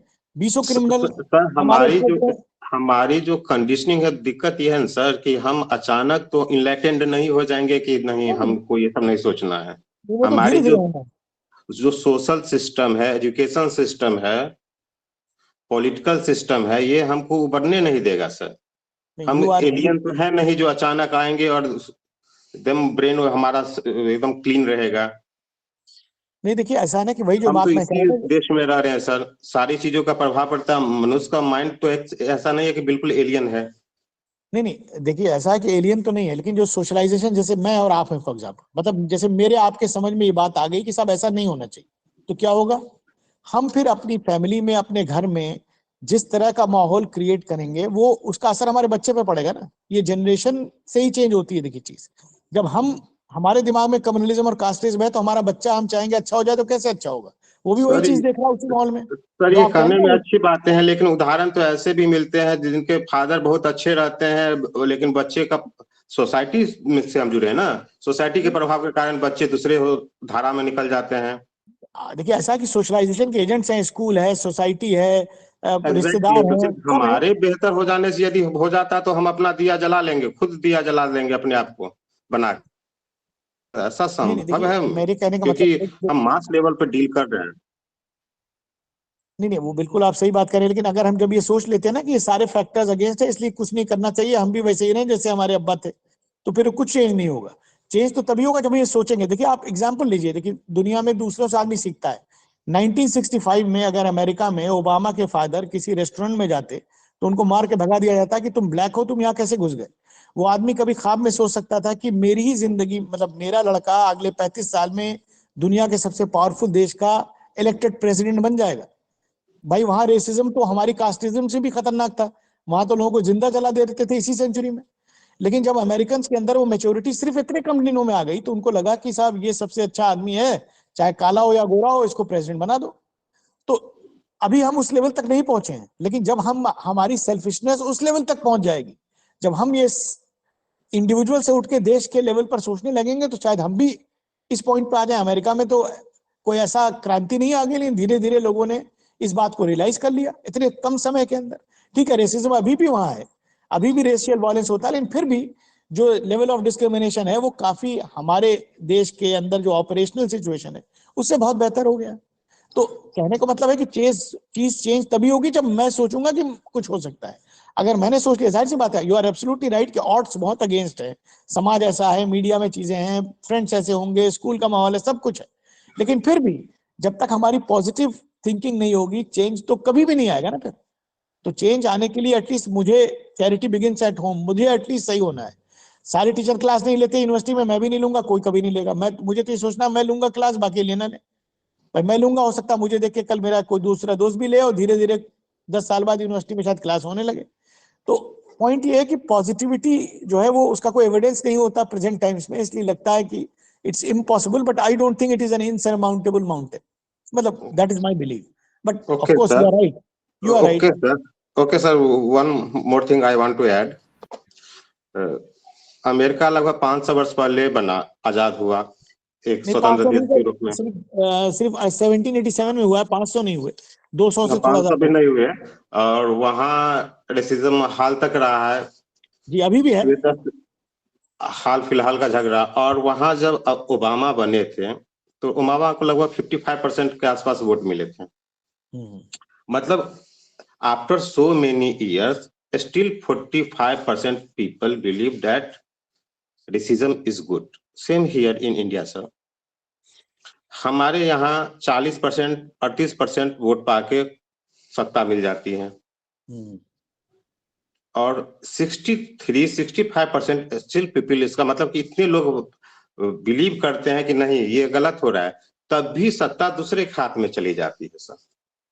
तो जो लोकतंत्र का स्ट्रक्चर है इलेक्शन का, उसमें हम कुछ भी कर ले तो वो तो सत्ता तो सर क्या बुलाता है कि मतों का खेल है। वो अलग बात हो गई, ठीक है, वो तो डेमोक्रेसी का एक एस्पेक्ट हाँ, है। तो सर 10 में हम 3 अच्छे भी हो गए, 5 अच्छे भी हो गए, 4 बुरे हैं, वो मिलके बना लेंगे, सिंपल सी बात है। नहीं तो ठीक है, वो तो मतलब वो दैट्स अ डिफरेंट पॉइंट, मतलब वो तो देखिए इलेक्टोरल अरिथमेटिक अलग बात हो गई, वो दैट्स अ डिफरेंट पॉइंट। वहीं से सर सुधार तो वहीं से हो सकता है ना, जब तक वहां परिवर्तन नहीं हो, दिखाई कैसे देगा। नहीं देखिए, ऐसा है कि वो तो जब हम चीजें पॉजिटिव होंगी तो हम पॉजिटिव सोचेंगे, अगर हम नेगेटिव ही सोचते रहेंगे तो मतलब फिर तो कि साहब ऐसा हम करेंगे तो बाकी लोग तो और बेईमान नहीं है, तो इसलिए हमें भी बेईमान हो जाना चाहिए। तो मतलब फिर वो नेगेटिव लॉजिक तो it will take us nowhere, मतलब वो तो अगर इस तरह की थिंकिंग हम करेंगे तो उसका कोई एंड नहीं है। लेकिन हमें तो पॉजिटिवली सोचना है ना कि हम अच्छा करेंगे, उसका दूसरा भी आदमी हमसे अच्छा है, भाई वो और अच्छा करेगा, और तीसरा क्यों नहीं अच्छा करेगा, वो भी हमारे देश का आदमी है। हम अगर इस तरह सोचे कि सिर्फ हम अच्छा करेंगे बाकी तो करेंगे ही नहीं, तो ये तो thinking I don't think it will lead us to something positive. मतलब अमित सर आप नोटा पे वोट दीजिए और बाकी वो सवाल पूछने दीजिए। मैं नोटा पर ही वोट देता हूँ सर। निखिल साहब पूछे सर, हमें भी मौका दिया जाए सवाल पूछने का। हाँ प्लीज मैडम, जेंडर पैरिटी होनी चाहिए। पहले मैडम बोलिए, मैडम प्लीज। सर मुझे ये पूछना है कि हमेशा जो मीडिया है जो सबसे ज्यादा मैनिपुलेटिव है, जी बिल्कुल, इसमें दिखाया जाता है कि इस रिलीजन के जो है ये गुरु हैं और ये ऐसे बोल रहे हैं और वो वैसे बोल रहे हैं, कभी इस रिलीजन का आ रहा है, वो स्टेटमेंट दे रहा है, वो स्टेटमेंट दे रहा है, तो वो उसके पास कौन सी डिग्री होती है जिसके बिना पे वो ये करता है, या उसका उस फील्ड में कोई काम है, कोई रिसर्च है, क्या है जो वो आके बताते हैं कि ऐसा है, ठीक है, ऐसे होना चाहिए, वैसे होना चाहिए, किसी भी टॉपिक पे वो अपना ओपिनियन देते हैं। और जो बेसिक नीड है ह्यूमंस का हमारा, कि हमारे कंट्री की रोड्स अच्छी नहीं है, या फिर मेडिकेशन है उसकी रिक्वायरमेंट है, एजुकेशन की रिक्वायरमेंट है, तो वो सब कुछ नहीं है। गॉड मैन्स जो है सो कॉल्ड, वो आते हैं और वो लाखों करोड़ों की गाड़ी में आते हैं, लग्जरी कार्स में आते हैं, और वो बताते हैं बाकी सब मोह माया है, सब कुछ तुम लोग छोड़ दो और बस तुम लोग करो, राम राम करो, राम राम जपना, पराया माल अपना। तो उन लोग चैरिटी लेते हैं। तो ये कौन सी बात हुई? और इसी को मीडिया इसी को प्रमोट कर रहा है कि इस रिलीजन के लोग आएंगे, वो स्टेटमेंट देंगे। वो कौन सा कॉन्स्टिट्यूशन जानते? किसी भी रिलीजन का कोई भी धर्म गुरु है, उसको इतनी नॉलेज हो गई। तो इसको जो मीडिया जो है सबसे बड़ा मैनिपुलेटिव फैक्टर है, जो कि सब लोगों को गुमराह कर रहा है। यहाँ का मीडिया, इंडिया का मीडिया फालतू बात, कोई साइंटिफिक फैक्ट नहीं, कुछ नहीं बोलता है। ये क्या बात हुई? नहीं मैडम, देखिए बिल्कुल सही बात है और उसके दो रीजंस हैं। देखिए पहली बात तो ये कि हमारा मीडिया से इतना एक्सपेक्टेशन सही बात नहीं, क्योंकि मीडिया खुद एक बिजनेस हाउस है। जैसे कोई कंपनी कोई सामान बेचती है ना, पेप्सी बेच रही है, चाहे उसमें कितनी भी खराबी हो, उसका खूब अच्छा ऐड आएगा, बड़े बड़े क्रिकेटर्स और फिल्म स्टार उसको ऐड करेंगे, उसको बेचना है और उसको पैसे कमाने हैं, क्योंकि उसका तो काम जनता की भलाई नहीं है, पैसा कमाना है। वैसे ही मीडिया भी एक बिजनेस एस्टेब्लिशमेंट हो गया आजकल। हर मीडिया हाउस के बड़े बड़े लोग एक या दूसरी पॉलिटिकल पार्टी के थ्रू राज्यसभा के मेंबर बनते हैं और दूसरे पॉलिटिकल बेनिफिट्स लेते हैं। तो एक गिव एंड टेक है। पॉलिटिकल पार्टी को हम सपोर्ट करते हैं ब्लाइंडली और वो हमें कुछ ना कुछ रिटर्न में दे रही है, तो वो उनको यहाँ सच वच तो कोई इशू नहीं है, वो तो इंसिडेंटल है। दूसरा फैक्टर ये है कि वही बात जो यहाँ से मैंने शुरू की थी, that we are consumers of all this trash. मतलब हमको भी ये ट्रैश कहीं ना कहीं पसंद है, इसलिए मीडिया चल रहा है। अगर उस मीडिया के इन चीजों के हम कंज्यूमर्स नहीं रहेंगे तो मीडिया को भी थोड़ा रास्ता बदलना थोड़ा बहुत तो पड़ेगा ही। लेकिन क्योंकि हम सब उसके कंज्यूमर्स कंटिन्यू कर रहे हैं, क्योंकि हम सब इमोशनली गाइडेड हैं और हमारे दिमाग में जो गलत चीजें बैठी हुई हैं, मीडिया उन्हीं को कंफर्म कर रहा है। एक्चुअली वो हमें जो चीज पहले से दिमाग में आ गई है, हमारे जो भ्रम आ गए हैं, उनको कंफर्म कर रहा है और हम बड़े खुश हो रहे हैं, उसको खूब देख रहे हैं, उसको खूब टीआरपी मिल रही है। तो दोनों तरफ से वो है, मतलब they are actually acting in their interest and we are helping them to rather mint money and do all kinds of wrong things. तो वो एक बात बिल्कुल सही है। मीडिया को हमको बड़ा सोच समझ के अप्रोच करना चाहिए और ये नहीं समझना चाहिए कि जो मीडिया टीवी में आ गया वो ऊपर आसमान से उतरी कोई बात है। They are business people and they have their own interest, so we have to take it with a pinch of salt. We have to be very cautious while consuming things from the media. Sir वो God mains जो होते हैं, तो वो साइक को control कर रहे हैं। बेसिकली बात यही है कि वो साइक को कंट्रोल कर रहे हैं। तो उसका क्या सॉल्यूशन है? क्योंकि और कोई बात नहीं है। वही तो मैंने इसीलिए यूरोप का कॉन्टेक्स्ट बताया था कि वहां पे भी गॉडमैन सब कुछ कंट्रोल कर रहे थे। कंट्रोल इसलिए कर रहे हैं कि हमारे दिमाग में जो रैशनैलिटी की खिड़की है वो बंद है। जब हम सब अपनी उस खिड़की को खोल लेंगे और रैशनली चीजों को देखेंगे तो इन लोगों की दुकान बंद हो जाएगी अपने आप। भाई वो तो इसलिए चल रहे हैं ना कि हम उसके कंज्यूमर्स हैं। अगर हम रैशनल हो जाएंगे, वही जो सेकुलरिज्म का एसेंस है, रैशनैलिटी ऑफ आउटलुक, तो rationality of outlook informs every aspect of life. तो जब हम जिंदगी के हर एस्पेक्ट में रैशनल हो जाएंगे तो किसी एस्पेक्ट में किसी भी तरह का गॉडमैन हमको कहीं भी बेवकूफ नहीं बना पाएगा, न धर्म के मामले में, ना इकोनॉमी के मामले में, ना पॉलिटी के मामले में।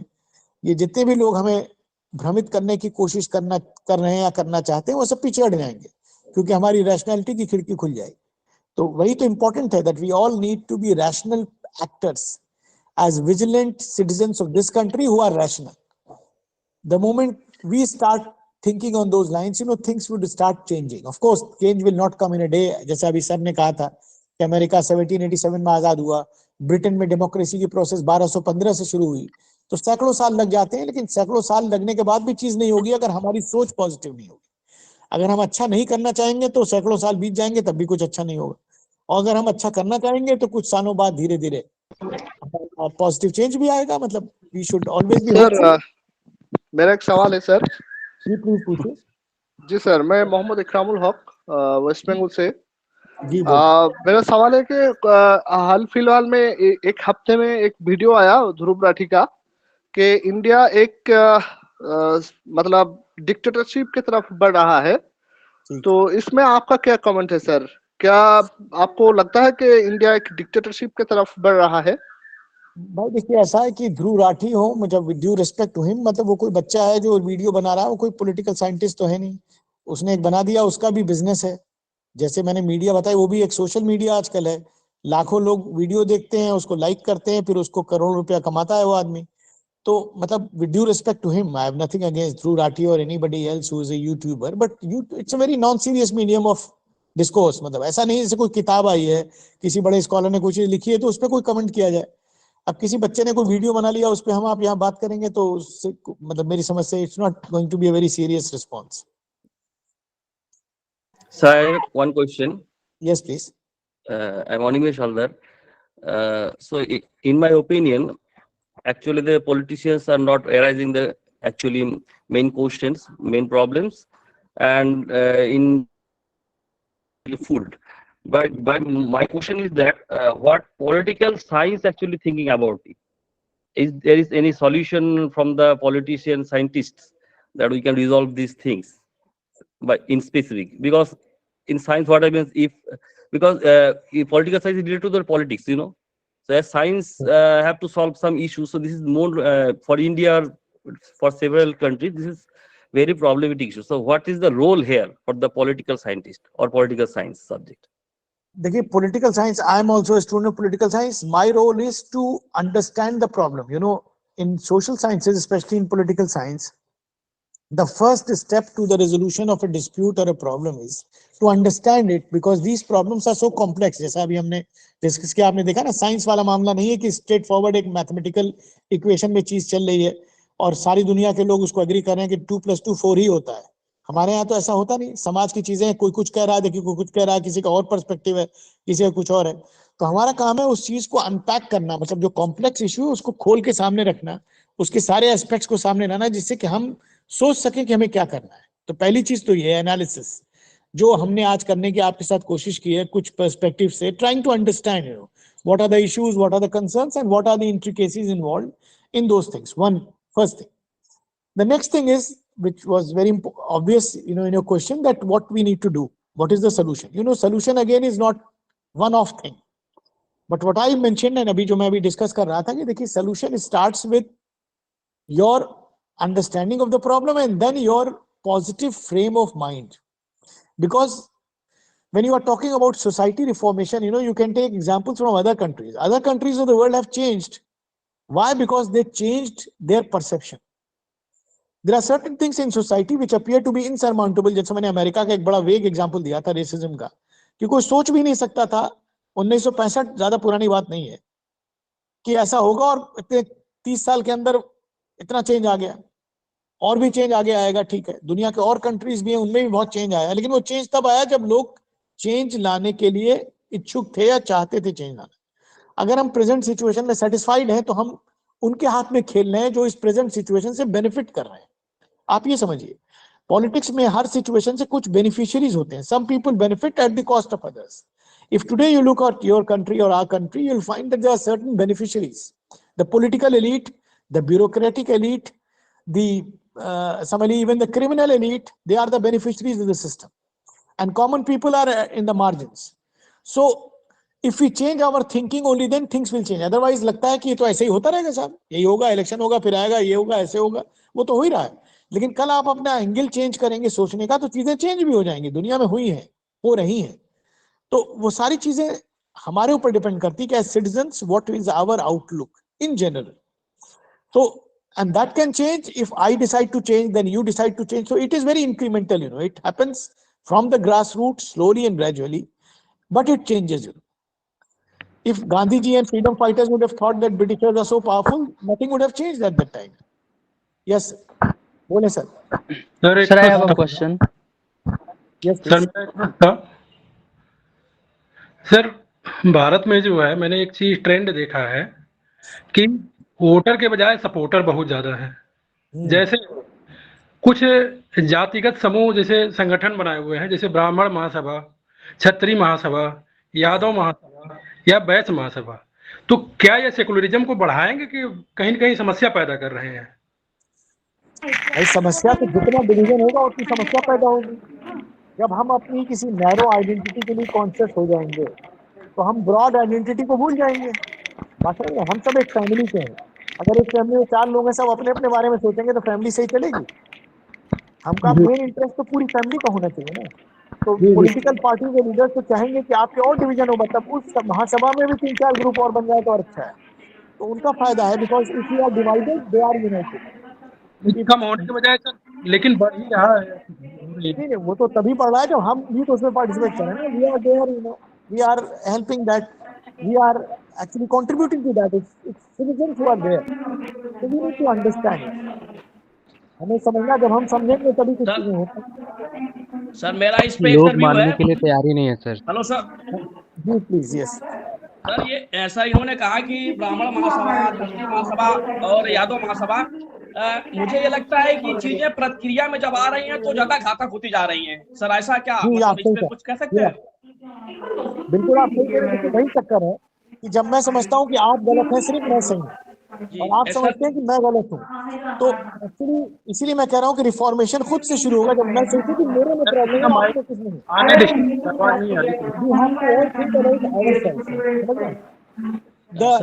The change will come with me, not with you. You have to think about yourself. I will not think for you. क्योंकि फिर तो एक्यूजेशन और काउंटर एक्यूजेशन इन्हीं चीजों को बढ़ाएगा जो ऑलरेडी एग्जिस्ट कर रही है। Very right and I agree to that. Sir मेरा एक सवाल और था sir. I'll just one more question. Anybody? Yes, please. सर जैसे हमारे देश में सर यूनिवर्सिटी बढ़ रही है और आईआईटी भी बढ़ रहे हैं, आईआईएम भी बढ़ रहे हैं, लेकिन हमारे जो सांसद भवन में जो क्वालिटी के नेता जाने चाहिए वो डिक्लेयर हो रहे हैं। तो सर ऐसा क्यों हो रहा है? तो नेता कौन भेज रहा है भैया? हम ही लोग तो भेज रहे हैं। नहीं सर, नेता हम ही आप भेज रहे हैं, बट सर इसके पीछे से ग्रास रूट लेवल पर समाज की जिम्मेदारी है। जब कोई अच्छा लड़का जो ठीक ठाक सोचने की क्षमता रखता है, अगर किसी मैटर को सॉर्ट आउट करता है तो उसके गार्जियन उसको रोकते हैं कि तुम अपनी पढ़ाई करो, ये काम करो, वहां मत जाओ। तो कहीं ना कहीं हम उस जो लड़का जो उसमें इन्वॉल्व जो होता है, मतलब इधर उधर करता है, या तो उसी को भेजते हैं कि तुम जाओ इस मैटर में सॉर्ट आउट करो। तो कहीं ना कहीं ये सर बेसिक हमारे ही समाज की ये ग्रास रूट लेवल से समस्या आ रही है।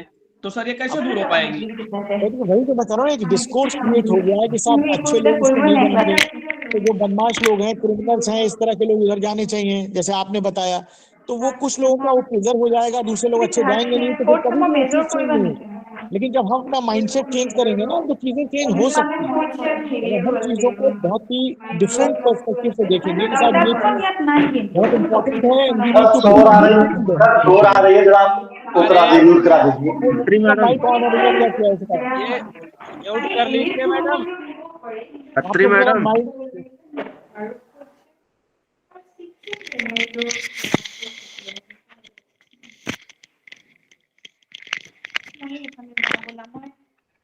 माइक ऑन है। खत्री मैडम अपना माइक म्यूट कर लीजिए। बट एनीवे, चलिए ये एक इम्पोर्टेंट डिस्कशन था हमारा कि हम लोगों ने कम से कम इन चीजों पे फोकस किया। जाहिर सी बात है, एक घंटे सर एक सवाल मेरे पास मेरा है। तो नहीं हो सकता sir. Hello sir. Yes sir, मेरा नाम विनीत पांडे है।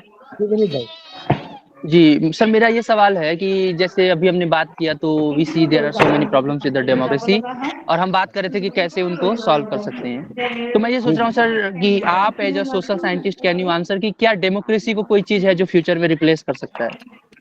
बिल्कुल कर सकता है। देखिए, democracy is not something which has come from God. Right. Democracy के अंदर देखिए एक सिस्टम है, जो आज डेमोक्रेसी का सिस्टम हम फॉलो कर रहे हैं अपने देश में या अमेरिका में, ये मार्केट डेमोक्रेसी है जो कैपिटलिज्म से वेरी क्लोजली इंटरलिंक्ड है। अब इसके एक पूरा एक लेक्चर हो सकता है इसके ऊपर कि ये जो डेमोक्रेसी है basically benefit the capitalist, the rich people. तो there is a flaw in the way we have structured this democracy. Sir, there is so much noise coming. हाँ, वो काफी डिस्टर्बेंस है। तो चलिए अगली बार किसी और लेक्चर में आपसे डिस्कस करेंगे।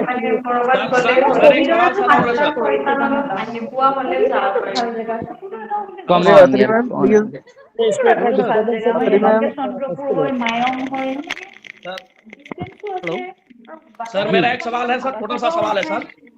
जी बोलिए सर। जैसे सर 18-20 लाख की आबादी सर एक नेता को चुनती है, हाँ, और नेता सर वो पागल हो जाए मतलब चुनने के बाद, तो सर क्या विकल्प हो सकता है? मतलब पागल हो जाए, मतलब सही से काम ना। जैसे सर वो जनता के मुद्दे भूल जाए और कुछ अपना ही मतलब अपने बारे में सोचे, या इस तरह का कुछ मतलब उसके दिमाग में आ जाए, तो इस पे सर क्या रास्ता हो सकता है? ये तो आप सवाल ऐसा पूछ रहे हैं जैसे कि ऐसे नेता इंडिया में ही नहीं, एक कोई ऐसा हो जाए तो सब ज्यादातर तो भूल ही जाते हैं। ऐसा सवाल क्यों पूछ रहे हैं? ये तो आप ऐसा पूछ रहे हैं जैसे हमारे देश में ऐसा होता नहीं है, लेकिन अगर कोई लोग भूल जाए, आमतौर से भूल ही जाते हैं, वो भूल जाते हैं इसलिए हम उसको याद नहीं कर पाते। मैम ठीक sir, thanks sir. Thank you sir, मेरा एक क्वारी था। Thank you sir. Hello sir, thank you so much sir, thank you Atri sir. Ma'am please, Atri ma'am मेरा एक प्लीज। क्वारी था। Hello hello sir, Atri ma'am please. Sir चला गया क्या? Sir चलेगा अत्री मैम अब अत्री मैम, अत्री मैम से ही सुनते हैं आप सब। निगरानी को ध्यान से सुनिए क्या बोल रही है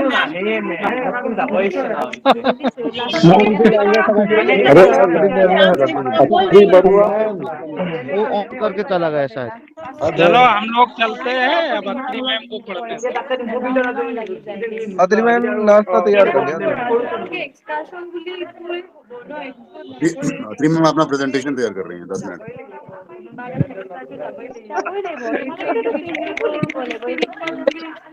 Nikhil sir, Atri ma'am presentation तैयार नहीं कर दे रही है। क्या मैम, क्या बना लिया है? अरे अत्री मैम, खाने में क्या बना लिया, नाश्ते में क्या है? दे रहे हैं मार्केट में, हम लोग उन्हें डिस्टर्ब कर रहे हैं। अच्छा सॉरी हम लोग तो पीछे ऑडियंस है। निखिल सर जी जी, कौन किससे बात? शाहीन मैम का आंसर दीजिए आप। इसका आंसर अत्री दें। मैम ग्रुप में है। शाहीन मैम का आंसर दीजिए आप, मीडिया को लेकर क्वेश्चन था। अरे हम क्या आंसर दें, वो हमको डांट देंगे, बहुत पास झारखंड में रहते हैं, हमको कोई आंसर नहीं, ऐसे नहीं चलेगा, आपको आंसर देना होगा। हाँ दीजिए जी। यूट्यूबर जी, अरे आपका मैं चैनल धर्मगुरु मिला थोड़ा नहीं, हूँ, मैंने सर्च मारा था। मैं भेजता हूँ आपको, अब मिलेगा। और मैं कोई गॉडमैन थोड़े, उनको समस्या उनको गॉडमैन से है, तो जो धर्मगुरु लोग हैं। अत्री बरुआ मैम तो अभी हो ही ना रे भाई। मैम जो धर्मगुरु लोग हैं उनको क्यों कॉन्स्टिट्यूशन वो तो फॉलो नहीं करते, वो तो कहते हैं अपनी किताबें पढ़ते हैं, उसी के हिसाब से राय देते हैं वो लोग। कहाँ झारखंड में निर्मल बाबा है जो समोसा खा के जीता हुआ है। ये भी हो गया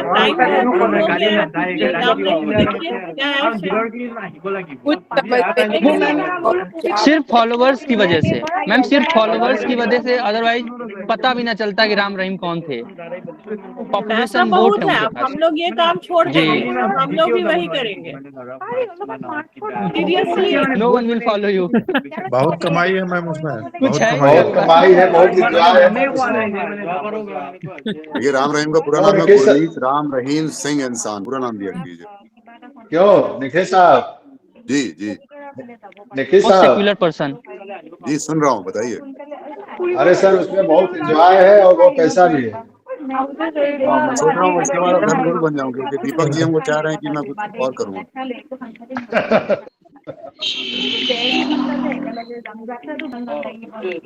चलिए आज अत्री मैम का प्रेजेंटेशन खत्म होगा, हम लोग चलते हैं यहाँ से। मैडम का प्रेजेंटेशन खत्म होगा नहीं भाई? अत्री मैम मार्केट में घूम रही है। हम लोग तो कहीं नहीं जाते हैं, क्लास के दौरान हिलते भी नहीं है। और भी चलाते हैं क्लास, उनमें भी नहीं। आज गलती से माइक खुल गया मार्केट में। कोई मोबाइल उनका चोरी कर रहा था गलती से, उसने दबा दिया। सर पता है कुमार विश्वास भी बहुत अमीर हो गए हैं, वो भी यही काम शुरू कर दिए हैं, पता है ना निखिल जी? जी जी जी जी। अब वो चार्टर प्लेन से चलने लगे हैं, कथावाचक बन गए हैं। बताइए, कविता पढ़ते निखिल सर आप लोग करना चाहते थे क्या संस्कृत का? निखिल सर जी जी, निखिल सर भी यही काम करेंगे एक दिन। आप कह रहे थे संस्कृत का कोई श्लोक सुनने के लिए। आप बोलिएगा हम हिमालय तपस्या करके आए हैं निखिल जी। नहीं, हिमालय छोटा हो गया, कहीं और बताएंगे, बोलेंगे कहीं अमेरिका के चंद्रांश हैं। यहाँ इंडिया में, ये इंडिया में सब हिमालय जाते हैं। निखिल सर भी चार्टर प्लेन से उड़ेंगे। अच्छा दीपक जी कोई श्लोक सुना रहे हैं, बताइए दीपक जी कोई श्लोक सुना दीजिए, कुछ सुना रहे थे। आपने कहा था शायद कि श्लोक सुनना है, कहा था। पिछली क्लास में कहा था। अच्छा चैनल बदल गया। सुना दीजिए, फिर भी सुना दीजिए। नहीं तो फिर सब तुझे क्लास में ही सुनाना चाहिए, चैनल बढ़ गया। अरे सुना दीजिए भाई, बराबर मैंने 10,008 गिरी जी महाराज जी, जीवन जी, अब यही गा पड़ेगा। गिरी जी लोग तो और परेशान किए हैं। किसको किए हैं? सर आप लोग सब म्यूट अरे हमारे रहिए एक और मित्र मैडम है क्या गिरी बात जी, करेंगे सुनिए ध्यान से। बड़े खास मित्र हैं गिरी, मनोज गिरी। देखिए भाई साइन महापुर क्या बाबा कर के रहे बहुत बड़े महंत हैं। अब साथ में एलआईसी में भाजपा भी है। अभी सब लोग भूल के बाद अत्री जी को सुनिए बस प्लीज।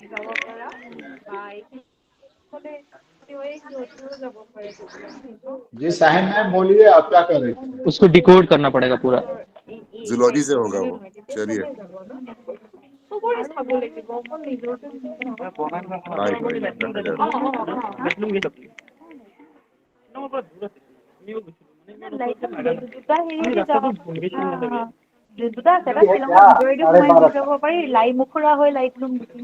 प्रेमी जी आपको संस्कृत का श्लोक सुनाने वाले थे, निखिल जी का।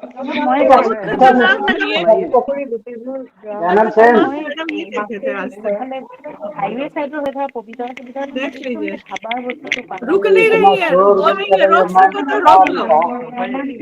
कहाँ टहल रही है? 20 मिनट तो पूछ गए ऐसे ही लास्ट में।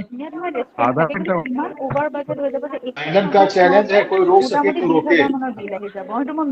पूरा विजिट भारती की तरह शुरू है, पता नहीं चल रहा है।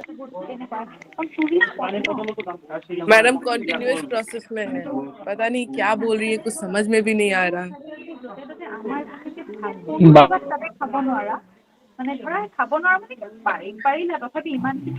অসমীয়া কৈ আছে ইয়াত, অসমীয়া কৈ আছে। ये उड़िया लैंग्वेज है क्या? बंगाली है नहीं तो रहा है मराठी में। मैम, बंगाली लैंग्वेज में बोल रही हूँ। टीचर है ना, वो डिकोड करे मैडम की बात को। আলোচনাটো কৰা যদি এইটো ভাবা যে কাইলৈ কাৰণে আৰু তোমালোকে এনেকে কৰা ये होती है तपस्या, पूरी दुनिया एक तरफ मैडम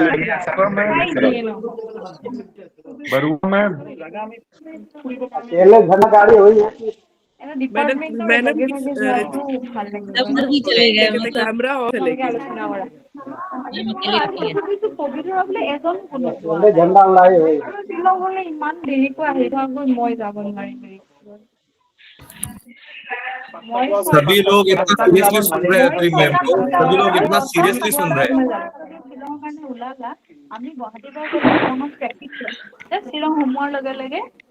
बट कोई पहचान नहीं पा रहा कि कौन सा लैंग्वेज है। Bengali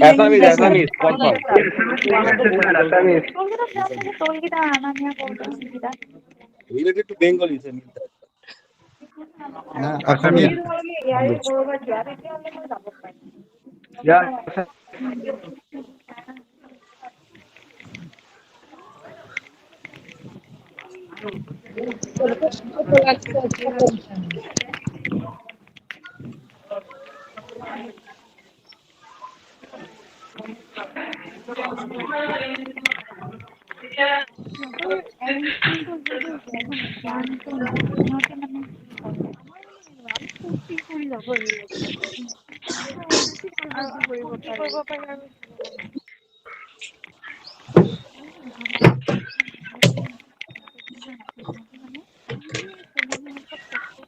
Free madam, now you are free.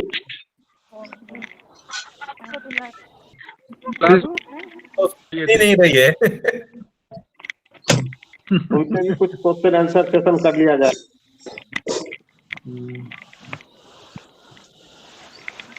देखिएगा 12:30 बजे ऑफ हो जाएगी। बस वेट कर रहा हूँ फ्री मैडम का, सब फ्री हो। राइट, फ्री मैडम ने अभी कर दिया। हाँ अनाउंस কৰিছিল প্ৰিন্সিপাল ছাৰ মানে যদি পোল साइंसर एमबीसी मैडम की जो ये डिस्टर्बेंस है, ये इथिकल अनइथिकल है या इमोरल है, इसको क्या कहें हम लोग? সেইখন অকল আগতে অসমীয়া আৰু পল চাইন্সে পঢ়াইছিলে। अनएथिकल है। সায়েন্সে দুটা ক্লাছ লয় সপ্তাহত, অসমীয়া এটা লয়। এইবাৰ পল চাইন্সে হেৰি কৰি পেলাব লাগিব। তিনিটা কৰি এখন। कोई बातें समझ रहा है? मैं सोच रहा हूँ 1 मिनट में कितने बुलेट दाग रही हैं। मैडम कह रहे हैं कि इतना मौका लागत था कि बोले के पड़ी।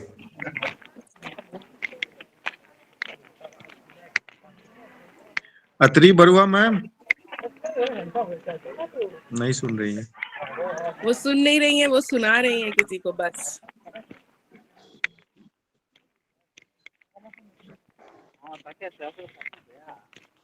पूरा स्क्रिप्ट गुण से संपन्न है मैडम, सिर्फ सुना रही है। मैं अब शांत हो गई हूँ। सर 12:30 बज गया इसलिए। अब देखिए सर बोल के मैम शांत होती हैं कि नहीं। बट तो अभी off भी हो गया सर, माइक ऑफ हो गया। 60 पार्टिसिपेंट को बांधे रखी हुई है। माइक्रोफोन म्यूट हो गया, बड़ी बात हो गई। अत्री मैडम ये गलत बात है, हम लोग को क्वेश्चन पूछना था। हम लोगों का स्पॉइल हो गया 15 minutes. Atri ma'am, are you listening? Due to you. Are we audible to you? चला गया वो। अराउंड 60 पार्टिसिपेंट सुन रहे थे, अच्छी स्ट्रेंथ थी। अच्छी खासी ऑडियंस ध्यान लगा के सुन रही थी बातें। समझ में कुछ नहीं आया। good listener. And we tried so hard to understand her. But sir, output 0. Yes. चलिए sir, have a good day, bye. Bye bye everyone. 12:30 बज गया।